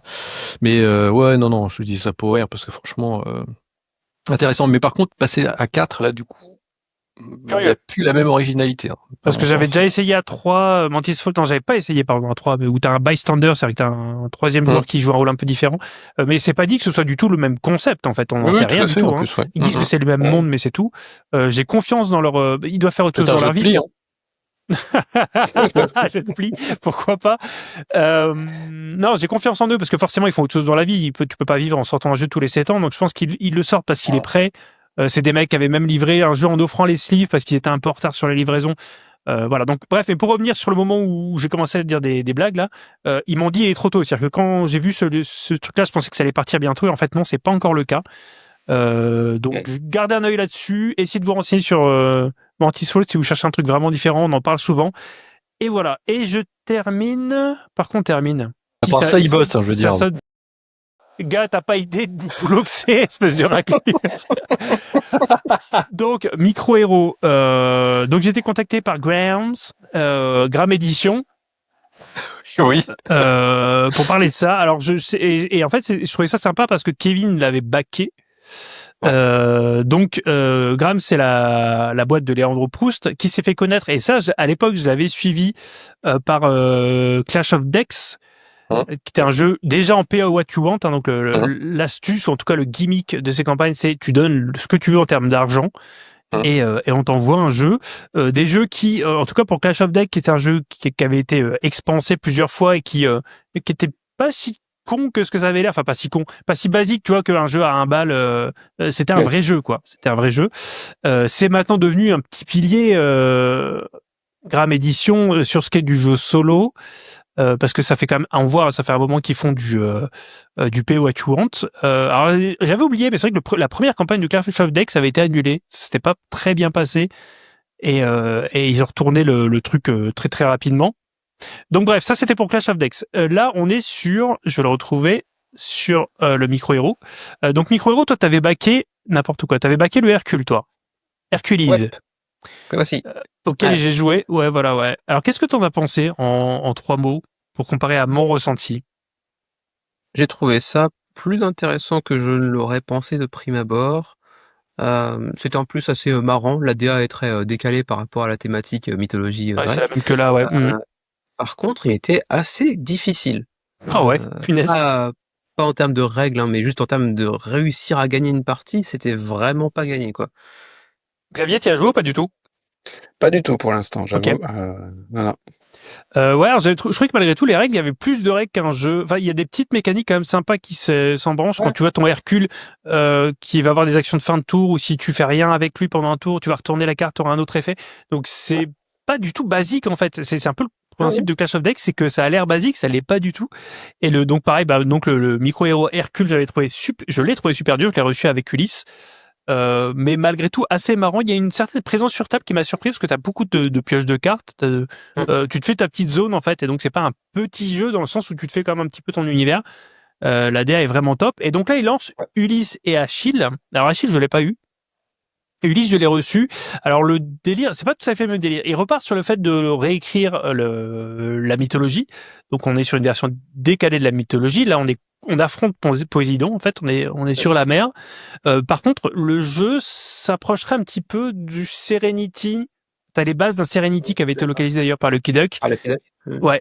Donc des cartes cachées comme ça qui s'empilent, que tu vas retourner au fur et à mesure, mélangées avec, je sais pas trop avec quoi. Poker. Ouais, c'est du poker, ouais. Une construction de main de poker en réalité. C'est ça. En fait, le principe, c'est que tu vas, on le voit là, vous avez des cartes, donc tu as les premières qui sont visibles et en dessous, elles sont cachées. Tu vas prendre des cartes pour te faire une main de 5 cartes. En prenant des cartes, tu vas révéler celles qui sont en dessous, donc tu vas les retourner. Et donc, tu t'arrêtes à 5. Quand tu as 5, t'as une main de poker et tu vois les combinaisons que tu as pu faire. Et en face de toi, Poséidon, il va essayer de faire la meilleure combinaison possible avec ce que tu as révélé et puis les quelques cartes qui sont en sa possession au-dessus. Donc on n'est pas du tout sur la même approche, parce qu'Hercule c'est quand même un jeu où il faut optimiser tes cartes, c'est-à-dire que tu es toujours dans le dilemme entre est-ce que j'améliore mes cartes ou bien est-ce que j'essaie de faire des dégâts contre les événements qui vont se produire contre moi. Là c'est plus un jeu qui va encourager le comptage finalement, donc moins ma cam pour le coup, je vais le dire très honnêtement, puisque la défausse est visible et tu es censé anticiper, il y a tant de cartes roses qui sont sorties, donc il n'y a aucune chance qu'un rose sorte par exemple. Et c'est expliqué dans les règles, voilà, que tu regardes un petit peu ce qui est déjà sorti pour savoir ce qui peut tomber. Et tu calcules tes chances, en fait, puisqu'en prenant les cartes qui peuvent te faire une bonne combinaison, tu as le risque de révéler quelque chose qui va faire une bonne combinaison pour Poséidon. Malgré tout, avec ça, tu vas avoir le même système de pouvoir qu'on voit un petit peu là en bas à gauche, c'est-à-dire que ton héros, t'en as 3, enfin moi j'en ai 3 en tout cas, donc un peu plus que dans Hercule. Ton héros a des pouvoirs qu'il peut déclencher à chaque tour. Pour essayer de moduler un petit peu la chance. Donc moins ma cam dans le sens comptage de cartes. Malgré tout, on reste dans un jeu solo intelligent, exigeant, avec plus de règles que ce que j'aurais pu penser. Et puis dans une DA, c'est un petit peu, j'imagine, comme les Royaumes de l'Ouest ou tous ces bazars-là, t'as envie d'avoir la série complète, surtout pour ce que ça coûte. Et le Achille m'aurait peut-être plus attiré, en tout cas visuellement, mais celui-là, malheureusement, ils ne l'ont pas envoyé. Il a l'air assez rigolo. Un peu Palm Island en termes de méca où tu retournes tes cartes dans tous les sens pour les faire évoluer. Ouais. Ce qui était un tout petit peu le cas dans Hercule déjà. Donc voilà, moi je suis pas un joueur solo, ils m'ont contacté et ça me flatte, c'est pas une review payée du tout, ils m'ont juste envoyé un prototype du Ulysse et puis le Hercule. Je suis pas un joueur solo, malgré tout j'ai passé un bon moment avec, c'est des beaux jeux, c'est français, ça coûte ce que vous voulez que ça coûte. C'est déjà bien sûr très largement financé, donc il y a aucune raison de pas aller y faire un tour et puis de mettre sa pièce si ça peut être votre genre. Et je sais que Zeugma entre autres, parce que là ils peuvent se payer la crème du YouTube, hein. Donc il y a Zeugma, il y a Nilis qui en ont parlé, ils sont peut-être beaucoup mieux documentés que nous qui sommes de simples joueurs peut-être moins solistes encore que toi Kevin un peu. Mais voilà, donc merci à eux de m'avoir envoyé la boîte, de m'avoir fait découvrir ça et voilà. Et là-dessus j'ajouterais, parce que c'est peut-être ce qui nous rassemble tous ici, que quand les temps sont difficiles, certains vont se tourner vers la religion et d'autres vont se tourner vers David Le Nourri. Ah oui, d'accord. Que ce soit elle vient de loin celle-là. que ce soit pour chercher le succès, bien sûr l'amour peut-être, ou simplement sans doute. pour trouver un jeu en français avec lequel passer un bon moment. David, on s'était découvert avec la première adaptation de Set Watch, qui je crois, ma mémoire est faible, mais je crois que tu m'avais envoyé pour que j'en parle, je crois. Non, j'envoie jamais les jeux gratuitement, on t'a dû l'acheter. Ah ouais, tu crois? Ou je l'avais sais pas. backé. Peut-être, Je sais c'est pas. peut-être l'époque où je payais pour travailler, c'est vrai, Ouais, c'est ça, c'est je arrivé pense, longtemps, ouais, c'est vrai. Ouais. Depuis, Fort. j'ai eu le plaisir d'essayer les fiefs de Norbois, l'exubérant Maximum Apocalypse et autres que j'oublie, comme le jeu de tribunal là dont le nom m'échappe pour l'instant. Lawyer Up, objection. Europe Objection, exactement. David, t'es déjà venu ici, mais t'as jamais eu droit à un entretien, une interview en bonne et due forme, et pourtant tu le mérites. Et là, je le dis absolument sans aucune ironie, sans aucun humour. T'es pour moi un vrai pilier de la localisation. Je dis ça vraiment sans rire. Tu fais des locales qui sont toujours sérieuses, qui sont toujours appliquées, qui sont toujours de qualité en termes de langage, de traduction, d'application du thème. Parfois, t'es revenu de loin, comme quand t'avais sollicité un camp de migrants pour livrer tes jeux et que du coup, c'était pas bien passé. Mais au final, t'as toujours été droit dans tes bottes. Non, mais c'est vrai. T'as toujours été droit dans tes bottes. Tu choisis globalement des bons jeux. T'as un côté curation, on en parlait avec Lucky Duck, qui fonctionne ici. Et puis, t'as une trad. Déjà, vraiment, tes trades sont très très bonnes. Et je le dis, je suis un vrai nazi du français. Et parfois, elles vont même aller jusqu'à améliorer la VO, puisque sur 7 watts, y compris les premières éditions, t'avais amélioré les règles abominables, d'après toi, de Mike Nade. Donc, je suis content de pouvoir parler un peu de tout ça avec toi aujourd'hui. Et ces éloges sont encore une fois 100% sans ironie, ce qui est rare quand on discute tous les deux. Oui, c'est clair. Ça me surprend. Je pense que je vais arrêter. Mais qui aime bien châtie bien, et j'aime vraiment. Non, mais je pense que je vais arrêter là et puis je vais partir. Je pense que avec ça, j'ai fait ma sur cette journée. bonne note, je pense, ouais. C'est ça. Alors, on va parler vite fait de cette watch, parce que ça, Oui. bon, tout le monde connaît, y compris vous deux là autour de la table. Là, on vient de terminer, en tout cas, tu as terminé de livrer le dernier cycle de Forsaken Heights. Ouais. Vas-y.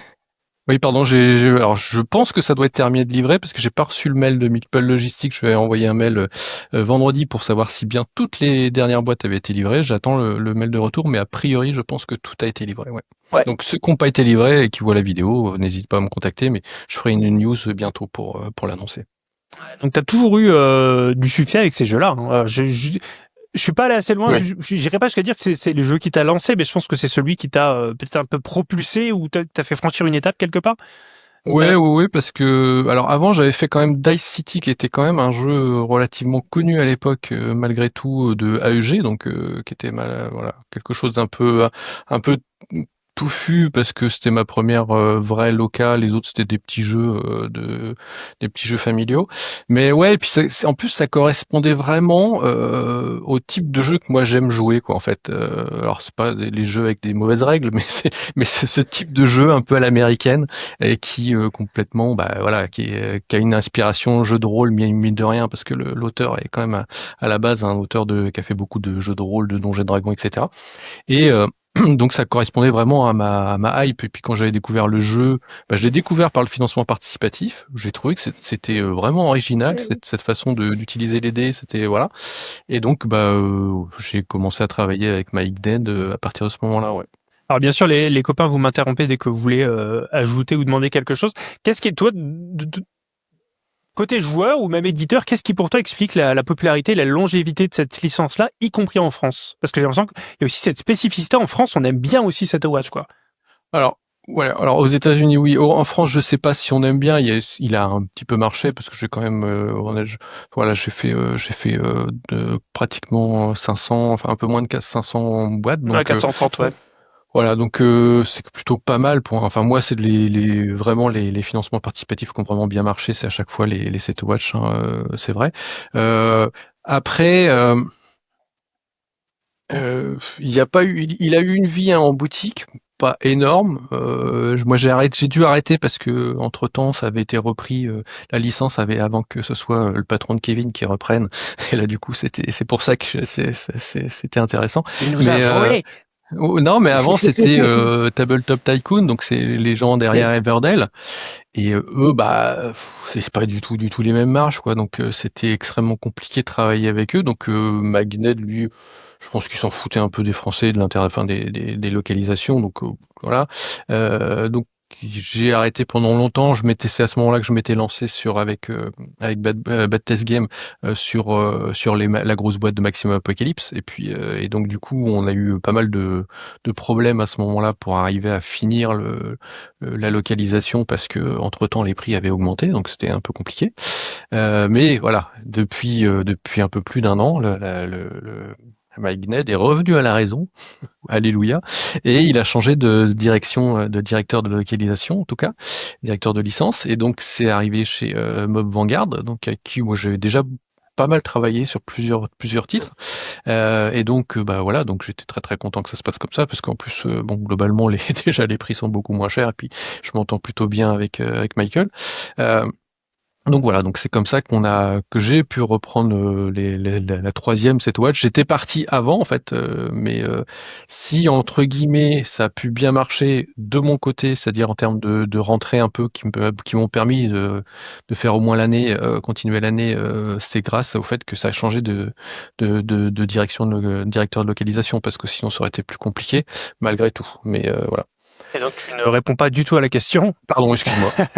Comme souvent. Mais voilà. Ouais. Allez, je complète ma question du coup, je relance un peu le truc. Oui, ça a bien marché, c'est ça? Ouais, et du coup, déjà, Kevin, Xavier, vous y avez joué ou juste vous connaissez comme ça? Xavier, oui, je crois, non? Ah non, j'ai jamais joué malheureusement, parce que j'aimerais bien y jouer, il m'attire beaucoup, mais j'ai jamais eu l'occasion de mettre la main dessus. Ah, Mais tu l'avais, moi. Ah non, malheureusement, je ne l'ai pas. C'est dommage, mais parce que c'est vraiment un jeu qui m'attire. Mais là, non. Un des rares jeux qui se joue aussi bien enfin non, c'est pas un des rares, mais en tout cas dans ma bibliothèque, qui joue vraiment aussi équitablement bien en solo ou à deux. Oui, alors sinon je complète un peu la question, mais Pardon, oui. La question c'est oui, pourquoi ça marche en France? Et j'ai envie de dire, toi, ton regard à toi de joueur ou de comment tu évalues l'évolution de la licence? Est-ce que on commence à diluer? Est-ce qu'il commence à y en avoir trop? Est-ce que, parce que maintenant il y a une campagne carrément dedans, est-ce que c'est pas un peu trop aussi? Est-ce qu'on dénature pas? Ou est-ce qu'au contraire, non, il y a de quoi en rajouter une plâtrée? Comment tu vois ça, toi?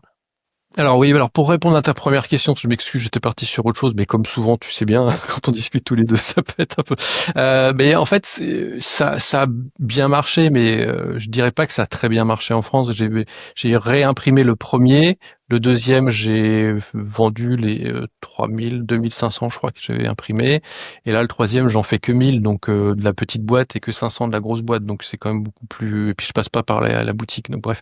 Mais Sur le site, c'est d'Exteam, hein, pas que de faire des millions de dollars. Ouais, c'est ça. Oui, c'est des succès d'Exteam, parce qu'en effet, moi, ça m'a fait connaître. Donc déjà, grâce à ce jeu, j'ai pu aussi rentrer dans le financement participatif, commencer à comprendre comment ça fonctionnait, et puis voir quels étaient les apports bénéfiques. Et puis, pour répondre à ta deuxième question, donc on pourrait en rajouter, parce que, enfin, l'aspect campagne, ça avait été demandé, je crois, dès la deuxième boîte. Je crois qu'il y avait déjà des joueurs qui voulaient avoir un aspect campagne, parce que c'était aussi le moment où on lançait des grandes campagnes narratives sur ce type de jeu. Donc après, c'est un jeu qui à la base est d'abord un jeu qui se joue tout seul en one shot, donc qui a été construit pour. La campagne fonctionne très très bien malgré tout, parce que en fait on va utiliser tout le matos, mais il va y avoir une trame scénaristique. Et moi c'est vrai que ça fait partie des trucs que j'aime bien, parce que dans le premier t'as pas de trame scénaristique, t'as l'histoire que tu te racontes autour du feu de camp, parce que c'est comme ça que ça marche, mais ouais, t'as pas de trame. Là tu vas avoir 7 royaumes à parcourir, donc avec des parties qui vont être plus longues, parce que chaque partie est en 3 phases. Mais du coup, tu vas comprendre pourquoi il y a des damnés dans ce monde des Set Watch, quoi. Et tu comprends d'où ça vient, comment. Et franchement, moi je m'attendais vraiment à un truc un peu dedans. Et les 3 petites boîtes se rangent dans la grosse boîte. Bon. Je trouvais que c'était un peu dommage, parce que finalement, ce qui était intéressant dans Set Watch, c'était ces petites boîtes finalement que tu prenais, que tu ouvrais, et puis que tu jouais avec directement. C'était quand même, je pense que ça fait en termes du succès d'Esteam que tu évoquais tout à l'heure. Je pense que ça a fait aussi un petit peu son taf à ce niveau-là. Mais voilà, moi j'en ai pas fait beaucoup, et c'est vrai que c'était quelque chose que demandaient les joueurs. Moi, pendant que je me suis longtemps retenu de la faire, parce que j'ai attendu que ce soit sorti, donc j'ai attendu au moins 1 an et demi, peut-être 2 ans, je sais pas, peut-être, parce que bah déjà les prix étaient importants et puis j'étais pas vraiment convaincu sur l'aspect campagne au départ. Je me dis il y a beaucoup de gens qui le demandent, mais comment est-ce que ça va être traité quoi. Et puis bah en fait si c'est, enfin globalement ça rajoute pas trop. Juste une petite trame, t'as une petite demi-page à lire pour chaque royaume dans lequel tu vas te progresser et tu vas avoir une évolution. Tu évolues pas de façon legacy, mais tu vas avoir une évolution de ta bande. Au début, tu commences qu'avec ceux de la bande les héros de la boîte de base, et puis après, tu vas pouvoir rajouter en fonction des enveloppes que tu vas ouvrir certains héros qui vont te donner des missions qu'il faut que tu remplisses dans le truc pour qu'ils puissent s'intégrer à ta campagne. Donc franchement, moi j'ai trouvé que c'était plutôt bien foutu.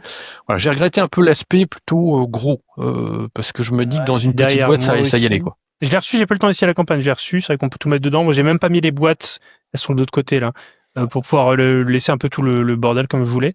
Et c'est vrai que après, moi ce que j'ai trouvé aussi l'intérêt de la petite boîte, c'est que il propose la version courte du jeu. Alors, je sais pas si tu l'as essayé avec Non. l'affrontement. J'ai vu qu'elle existait, mais j'ai pas essayé, ouais. Voilà. Et donc, tu passes de 9 tours à 5 tours, donc en gros d'une heure à 30, 40, 35 minutes, quoi. Enfin, même si chez beaucoup, les gens disaient qu'une heure, ils avaient du mal à terminer. Moi, généralement, je terminais à peu près en une heure le jeu. Mais voilà. Donc, c'est quand même un intérêt assez important parce que ça va être beaucoup plus court dans la partie. Donc, il y a pas mal de joueurs qui demandaient ça aussi. Donc, et pour enfin répondre à ta question, est-ce qu'on pourrait tout mettre tout et n'importe quoi? Non, bah non, j'ai en souvenir là. Il a relancé une campagne sur un royaume de plus dans la neige entre guillemets, les Winterlands, et donc finalement il en a pas fini, je pense. Non, avec lui ce non. game-là, Ouais. Surtout que ce qu'il a fait derrière, ça n'a pas très bien marché. Son jeu qui était pourtant intéressant sur le vol de casino, là, qui a l'air d'être plutôt sympa, qui a pas trop bien marché. Donc je pense que l'intérêt c'est quand même là-dessus. Il va revenir aux fondamentaux. Donc j'aurais bien voulu en parler de Curse Castle parce que tu t'attaques maintenant en tout cas c'était le premier essai, au Solo Game of the Month. Alors peut-être que la première question c'est au-delà du thème qui a l'air très toi tu localises les jeux que t'aimes en fait, les jeux auxquels tu joues. Donc un thème qui a l'air très pour toi, il y a un côté Darkest Dungeon en solo, un petit côté Castle Défense ou un peu défense de soi-même en tout cas, qui est aussi dans ton ADN. Qu'est-ce qui t'a amené à aller vers cette série qui malgré tout c'est vrai marche bien aux États-Unis et donc était peut-être pas la plus risquée. En fait, c'est Gabe Barrett, donc l'éditeur derrière les Solo Game of the Month. Je l'ai connu avec les alors c'était Traqué en VF quand on a fait les VF de Traqué, je sais pas si tu as déjà joué, qui était Hunted en anglais. Fait que ça, David, qu'est-ce que t'as fait? La vidéo, pourquoi elle est toute petite comme ça? Ah bah je sais pas. Qu'est-ce que t'as foutu? Non mais voilà. Hein? Alors, parce que le sujet est là aussi, hein. Mais ferme. Bon, après, ça va, c'est pas pixel quand t'as grandi, mais c'est bizarre parce que moi sur ma page ça fait pas ça. Bon, bref, vas-y. Ouais, parce que t'as envoyé un programme pour pirate pour essayer de péter mon truc, c'est ça, hein? Encore un c'est les syndicalistes qui reviennent. Ouais, fumier de droite, tiens. Oui, donc je te disais, parce que je me souviens maintenant de la question. Donc c'était avec Traqué que j'ai travaillé la première fois avec Gabe Barrett, donc qui était Hunted. Ah c'est vrai, j'avais oublié ce Hunted. Hunted. Après j'avais fait le jeu de Joe Clipfell qui s'appelait oh mince, qui était tu vois j'ai plus en tête non plus. The End of Destiny, si voilà c'est ça, où en fait c'était un peu un mix entre Set Watch et puis Palm Island. Celui-ci tu l'avais, Xavier. Comment? Celui-ci tu l'avais, ouais. C'était le trio de jeux, c'est Hand of Destiny. Oui, voilà. Et donc j'avais fait ça. Ah oui, parce que moi j'ai entendu The End, la fin, alors que c'est ça. Ah non, alors oui, mon accent anglais est pourri, oui, d'accord. Ils sont là, oui. Ils sont là, The Last Dungeon, The Forgotten Road, etc. Oui, tout à fait. Et donc du coup, et quand il a lancé les Solo Game of the Month, j'ai trouvé que c'était quand même assez intéressant parce que alors je pensais pas qu'il ferait aussi bien sur le long terme parce que un jeu solo tous les mois, voilà, et toujours des beaux scores. Ouais, tout n'est pas, enfin moi tout ne m'intéresse pas, hein, mais les premiers qui sortaient, je trouvais que c'était quand même pas mal. Et donc ça faisait un moment que je voulais continuer à travailler avec lui dessus. Et puis en fait, les aléas entre guillemets, on va dire de sortie de localisation, de réussite ou d'échec font que c'est pas toujours facile de prendre la suite, quoi. Et moi, celui qui m'avait le plus marqué à l'époque, c'était The Cursed Castle, ouais. Mais c'était déjà il y a plus d'1 an et demi, quoi. Donc Mais en même temps, il en sort à un rythme assez soutenu. voilà. Et donc je l'avais contacté pour travailler sur plusieurs de ces titres. Pour l'instant, j'ai sorti celui-là. Ouais. Ok. Et puis après, donc là, l'idée c'est la suite, ce serait sans doute celui-ci, Small Time Heroes. Qui est vachement bien. Alors vraiment, j'ai fait pas mal de parties dernièrement. Alors, t'as 2 héros entre guillemets dans la boîte. Le guerrier est moins intéressant, mais la rogue c'est vraiment excellent. Et puis il y a surtout un de ces jeux qui a vraiment très très bien marché dernièrement, c'est Radiance. Qui est un jeu de J'en parle dans les Jockey aussi. commentaires, ouais. Ouais. Et C'est une boîte beaucoup plus conséquente d'ailleurs. oui. Ça, Alors là, t'as une version petite, mais t'as aussi la plus grosse version parce que notamment Ouais. t'as une version de luxe. Voilà. Mais ouais, qui par contre là qui est du jeu expert. Hein. Moi j'ai joué. C'est là, que tu disais on gagne pas souvent, mais alors là c'est pareil, on gagne pas souvent. Hein. On se fait souvent rouler dessus par le jeu, mais c'est vraiment bien.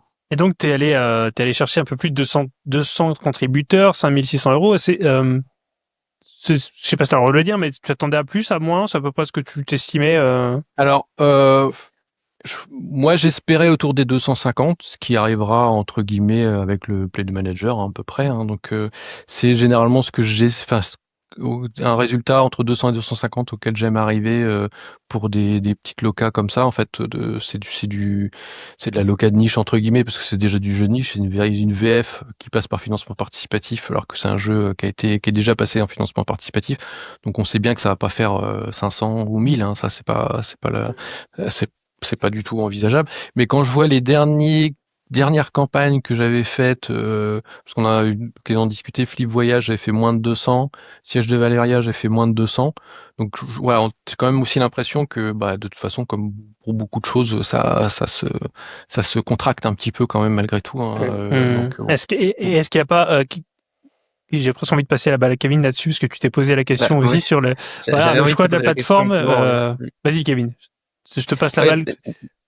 tu es passé par Game on Tabletop, tu es passé par Ulule. Pourquoi proposer une campagne pour des francophones sur Kickstarter, qui est un site plutôt orienté anglophone de manière générale? Qui Alors- oblige, faut rappeler que Kickstarter oblige à ce À qu'une avoir partie une de la page en page soit en anglais. anglais en plus.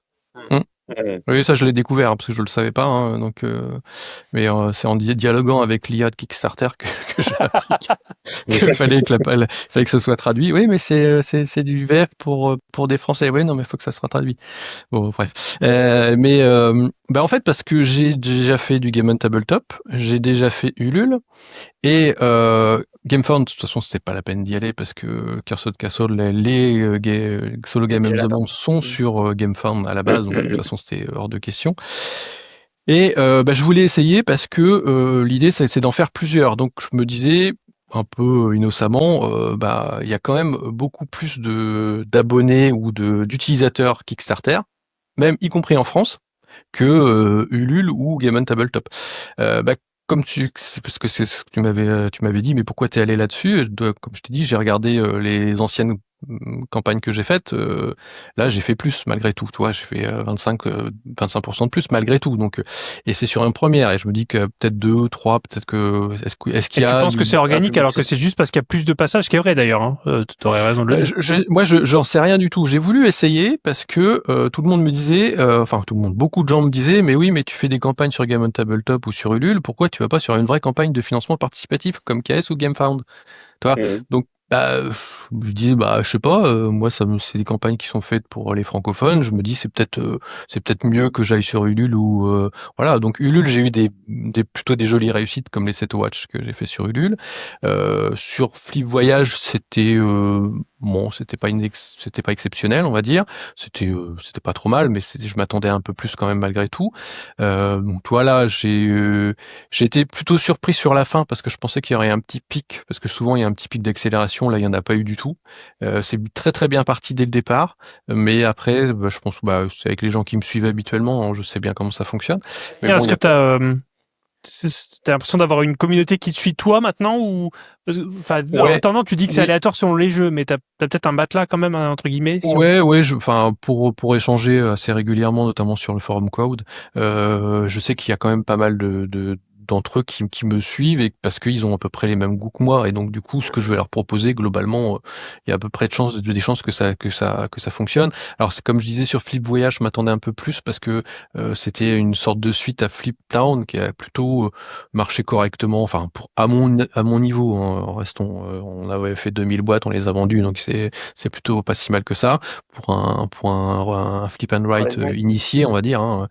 Et pas mal de gens attendaient aussi la suite plutôt de Flip Town plutôt que le Flip Voyage, peut-être aussi, je sais pas. Donc moi je m'attendais quand même parce que celui-là est un peu plus accessible que Flip Town. Je m'attendais que ça un peu plus, mais bon voilà. Après c'est les choses comme elles viennent.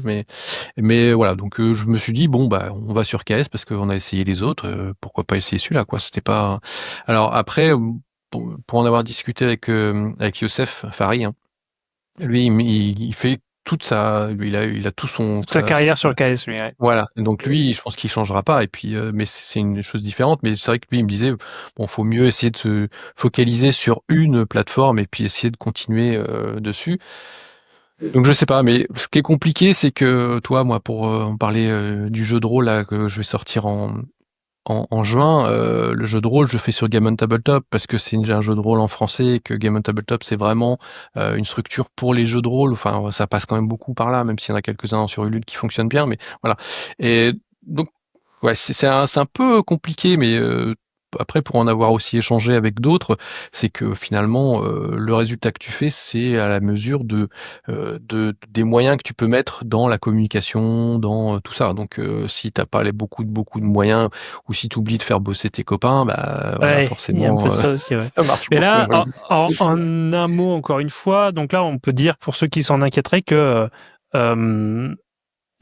la réussite a été suffisante pour pouvoir envisager d'autres jeux de la gamme. C'est quelque chose qui est sur une perspective aujourd'hui qui est... Ouais, parce que j'avais déjà prévu. Alors, c'est parce que, enfin, moi, c'est dans ce que je voulais faire à la suite, ça en faisait partie. Donc, dès le départ, après, on va faire, si après Radiance, je vois que ça marche plus ou bon, bah là, je me réinterrogerai quand même sur la question. C'est toujours compliqué parce que c'est compliqué quand t'es éditeur de jeux de niche actuellement, tu rames quand même beaucoup. Donc c'est toujours compliqué dans tous les cas. Après, moi, si j'arrive à avoir quand même entre 200 250 primo backers entre guillemets pour m'aider à développer le jeu, me payer un petit peu pendant que je fais tout ce boulot et puis après l'amener en boutique, bon voilà.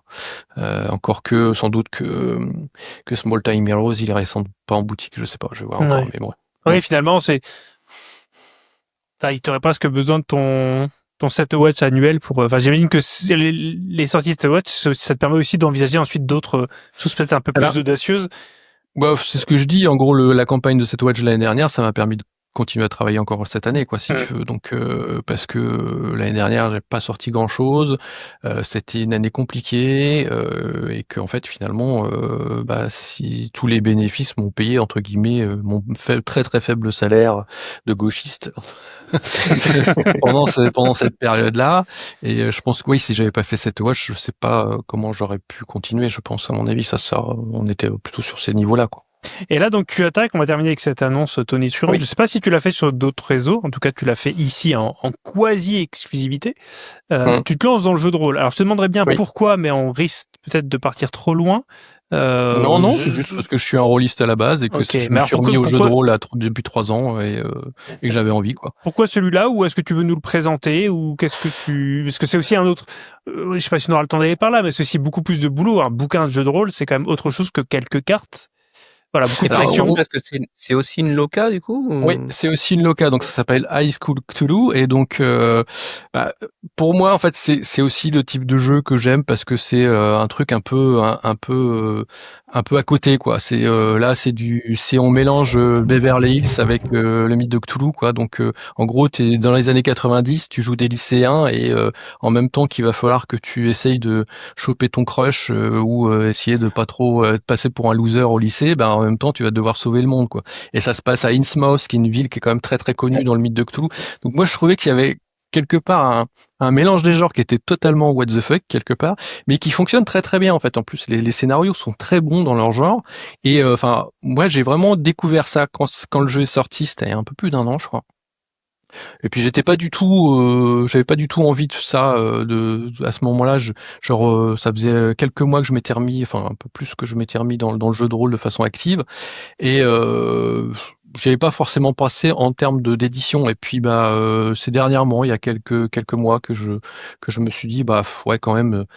C'est en gros la base, c'est de là où je viens. Avant le jeu de société, c'était le jeu de rôle, et je me dis pourquoi pas boucler la boucle parce que c'est vraiment ce que j'aime aussi. Et puis vu que je fais globalement en tant qu'éditeur ce que j'aime, voilà, donc ça c'est vraiment ce que j'aime, quoi. Ouais, c'est marrant de voir que alors je découvre, j'ai su assez récemment le nom du jeu, donc j'ai pas trop planché avant, mais je découvre il joue un peu avec les clichés de cette époque-là. Oui, complètement. Et ça me Des déplaît années pas lycée, forcément quoi. en fait, tu vois, d'aller chercher mais c'est excellent. le cheerleader, le nerd, le gothique, ouais. puis t'as pas mal de déclinaisons. Moi, j'aurais tendance à dire qu'en tant que ancien gros rôliste, ça me hype de fou. Personnellement, j'ai l'impression d'être revenu à l'époque du lycée, de la fac, En plus, où ça, je oui. jouais, mais vraiment de manière intensive, et où on partait dans des délires comme ça. Et ouais, là, du coup, quelque part, ça me rassure de voir qu'il y a toujours des gens qui sont capables de produire des délires comme ça, et en même temps avec un vrai niveau de qualité. Ouais, parce que niveau franchement, d'écriture. alors la BLDA. mécanique de base, pardon, excuse-moi, vas-y, Kevin, excuse-moi. Non, je disais juste BLDA. Ouais. Oui. Oui, la DA, en plus, c'est Ouais. très sympa. La mécanique de base, c'est une mécanique qui est utilisée dans certains jeux, alors Broken Compass, mais si vous ne suivez pas l'activité du jeu de rôle, vous n'allez pas forcément Non. suivre, mais c'est une mécanique assez simple qui est en fait un peu à la base de Yams ou Yahtzee, c'est-à-dire tu lances les dés, il faut que tu aies des résultats similaires. Donc en fonction du nombre de dés que tu lances, en fonction de tes caractéristiques, tu vas avoir 3 à 5 dés, et puis tu lances les dés, et puis il faut que tu aies 2-1, 3-2, ou ce genre de choses, tu t'en fous de la valeur, mais il faut que tu fasses des paires ou des brelans. Et c'est relativement simple, c'est très très accessible. Après, t'as un push your luck qui fait que tu peux relancer en fonction de ce que tu veux, et puis en prenant un peu de risque, etc. Mais la mécanique est vraiment très très simple. Et mais l'univers en lui-même, moi là donc j'ai commencé la traduction du Kickstart, et donc notamment du scénario offert dans le cadre du Kickstart. Enfin, moi j'adore. Enfin, je trouve que c'est vraiment excellent, quoi. Et donc c'est pas pour demain. Si tu me dis que t'attaques à peine la traduction, c'est pas un Non, truc mais qui alors arrive. pour revenir à ce que tu disais, c'est quand même long, machin truc. Ouais, alors par contre, en tant que, tu vois, moi pour avoir traduit pas mal de trucs malgré tout, je trouve que c'est plus facile à traduire que 36 000 cartes d'un jeu comme Set Watch par exemple, parce que où tu vas avoir du wording qui va être extrêmement important, Ouais. et quand tu te plantes, que tu te rates de machin, ça peut avoir des conséquences vraiment importantes sur le gameplay. Alors que là, bon, le gameplay évidemment, tu vas l'expliquer, mais t'es pas au mot, tu vas pouvoir avoir de l'interprétation, tu vas pouvoir rajouter des trucs, tu vois. Donc, enfin franchement, là en termes de travail, pour l'instant, ce que j'ai commencé à faire et puis ce que j'ai lu, toi, je pense que j'aurais plus de facilité à traduire ça, même les 2 bouquins, que Radiance, par exemple. Parce que Radiance, ça c'est quelque chose, waouh, c'est du lourd entre guillemets, avec les mots-clés, les machins, les trucs, et en plus avec énormément de vérification derrière sur attends, est-ce qu'il n'y a pas eu un errata du machin, de la carte, de machin. Alors voilà, on est sur du jeu de rôle, c'est pas tout à fait la même chose. Ouais, là il y a du volume, mais c'est plus fluide à faire, j'imagine. Ouais, et puis c'est aussi plus sympa. Parce que finalement, t'es beaucoup plus littéraire, donc t'as plus l'impression d'écrire quelque chose que de traduire, en fait. Ok. Donc, non, moi j'ai beaucoup aimé commencer à travailler là-dessus. Et ça date de quand? Ah oui, donc ça a été livré, ça 2024, c'est un truc qui a été livré à l'époque. Oui, ça a été livré, ouais. Ok. Et tu, peut-être pour finir là-dessus, tu t'étais renseigné sur sa réception critique ou juste toi ça te plaisait? Ouais, j'avais regardé des vidéos, j'avais regardé des trucs parce que moi comme Xavier, le pitch m'avait tout de suite hypé entre guillemets. Et puis je me suis dit ouais attends, puis quand je l'ai vu déjà quand il est sorti, je me suis dit oh ça a l'air trop fun, et puis en même temps je me suis dit ouais, mais attends, alors si vous connaissez pas le jeu de rôle, peut-être que ça va pas vous évoquer grand-chose, mais il y a des jeux comme Tales of the Loop ou Kids on Bike, qui sont des jeux qui ont surfé sur un petit peu le Stranger Things, et en gros remettre un petit peu les années 80, 90 en avant, et puis on joue des enfants ou des ados, etc. Et je me suis dit oula, est-ce que c'est pas finalement une ressucée du truc? Donc bon, j'avais pris de la distance, et quand je me suis vraiment replongé dedans, donc j'ai vu les vidéos de ceux les reviewers, même s'il faut toujours avoir un aspect Du regard recul. critique sur les vidéos des reviewers, hein, Nix, hein, parce que Bien sûr, c'est bien, surtout. on sait Ouais. bien qu'ils sont tous payés ces gens-là. Surtout Nix, Mais ouais. et donc, après les retours c'était quand même des retours très très positifs, notamment au niveau des livrets de règles, enfin pas des livrets de règles, non, des livrets de scénarios qui sont quand même d'une très bonne qualité. Alors, on n'a pas beaucoup de retours parce que finalement, ça reste malgré tout pas énormément, ça n'a pas été un gros truc à la C'est une Dagger niche. Heart, voilà. Mais les retours que j'ai eu, moi, ils étaient très très positifs par rapport à tout ça. Donc ouais, ça m'a plutôt convaincu d'y aller. Donc j'ai acheté le pack numérique machin truc, j'ai lu, j'ai trouvé que c'était vraiment excellent et je me J'aime suis bien dit, ça, bon, là. Je pense qu'il y a une fiche de perso, mais en mode c'est une fiche gribouillage de perso. Ouais, je Ouais, trouve alors ça vraiment top. ouais. C'est particulier quand même. Moi j'ai eu plus de mal. Toi, c'est un des seuls trucs que j'ai trouvé bizarre dans ce bouquin, c'est ta fiche de personnage. Mais bon, voilà, après, Toi, c'est ta cam aussi? Ouais, non, ça me rappelle plein de trucs, donc ouais, c'est clair. Ce système en points, enfin en rond que tu complètes comme ça me fait penser à la gamme de Vampire à l'époque. Oui, exactement. oui. Oui, bah je vois qu'on est. Alors là, évidemment, voilà. Ah oui, non, mais oui, Ouais. j'ai Là, joué à plein de ouais. trucs différents, donc oui. Là, en fait, tu vois, t'as 4 grands domaines, et donc qui vont te donner, Braum, là, tu le vois, c'est 2, Ouais. donc tu vas lancer déjà 2 decks Braun, et si tu utilises une de tes caractéristiques qui est dans la famille de Braun, tu vas rajouter 3, 4 dés en plus, donc tu lanceras de 3 à 5, 6 dés en fonction de ce que tu vas faire, quoi. Et c'est Et peut-être fonction moins, de la réussite. c'est peut-être moins difficile, enfin, c'est jamais vraiment vrai, mais c'est peut-être moins difficile aussi de créer des scénarios. Tu parlais de Maléfice, c'est vrai que Maléfice, j'ai essayé de faire un perso moi-même ou à moitié un scénario, pardon, à moitié moi-même.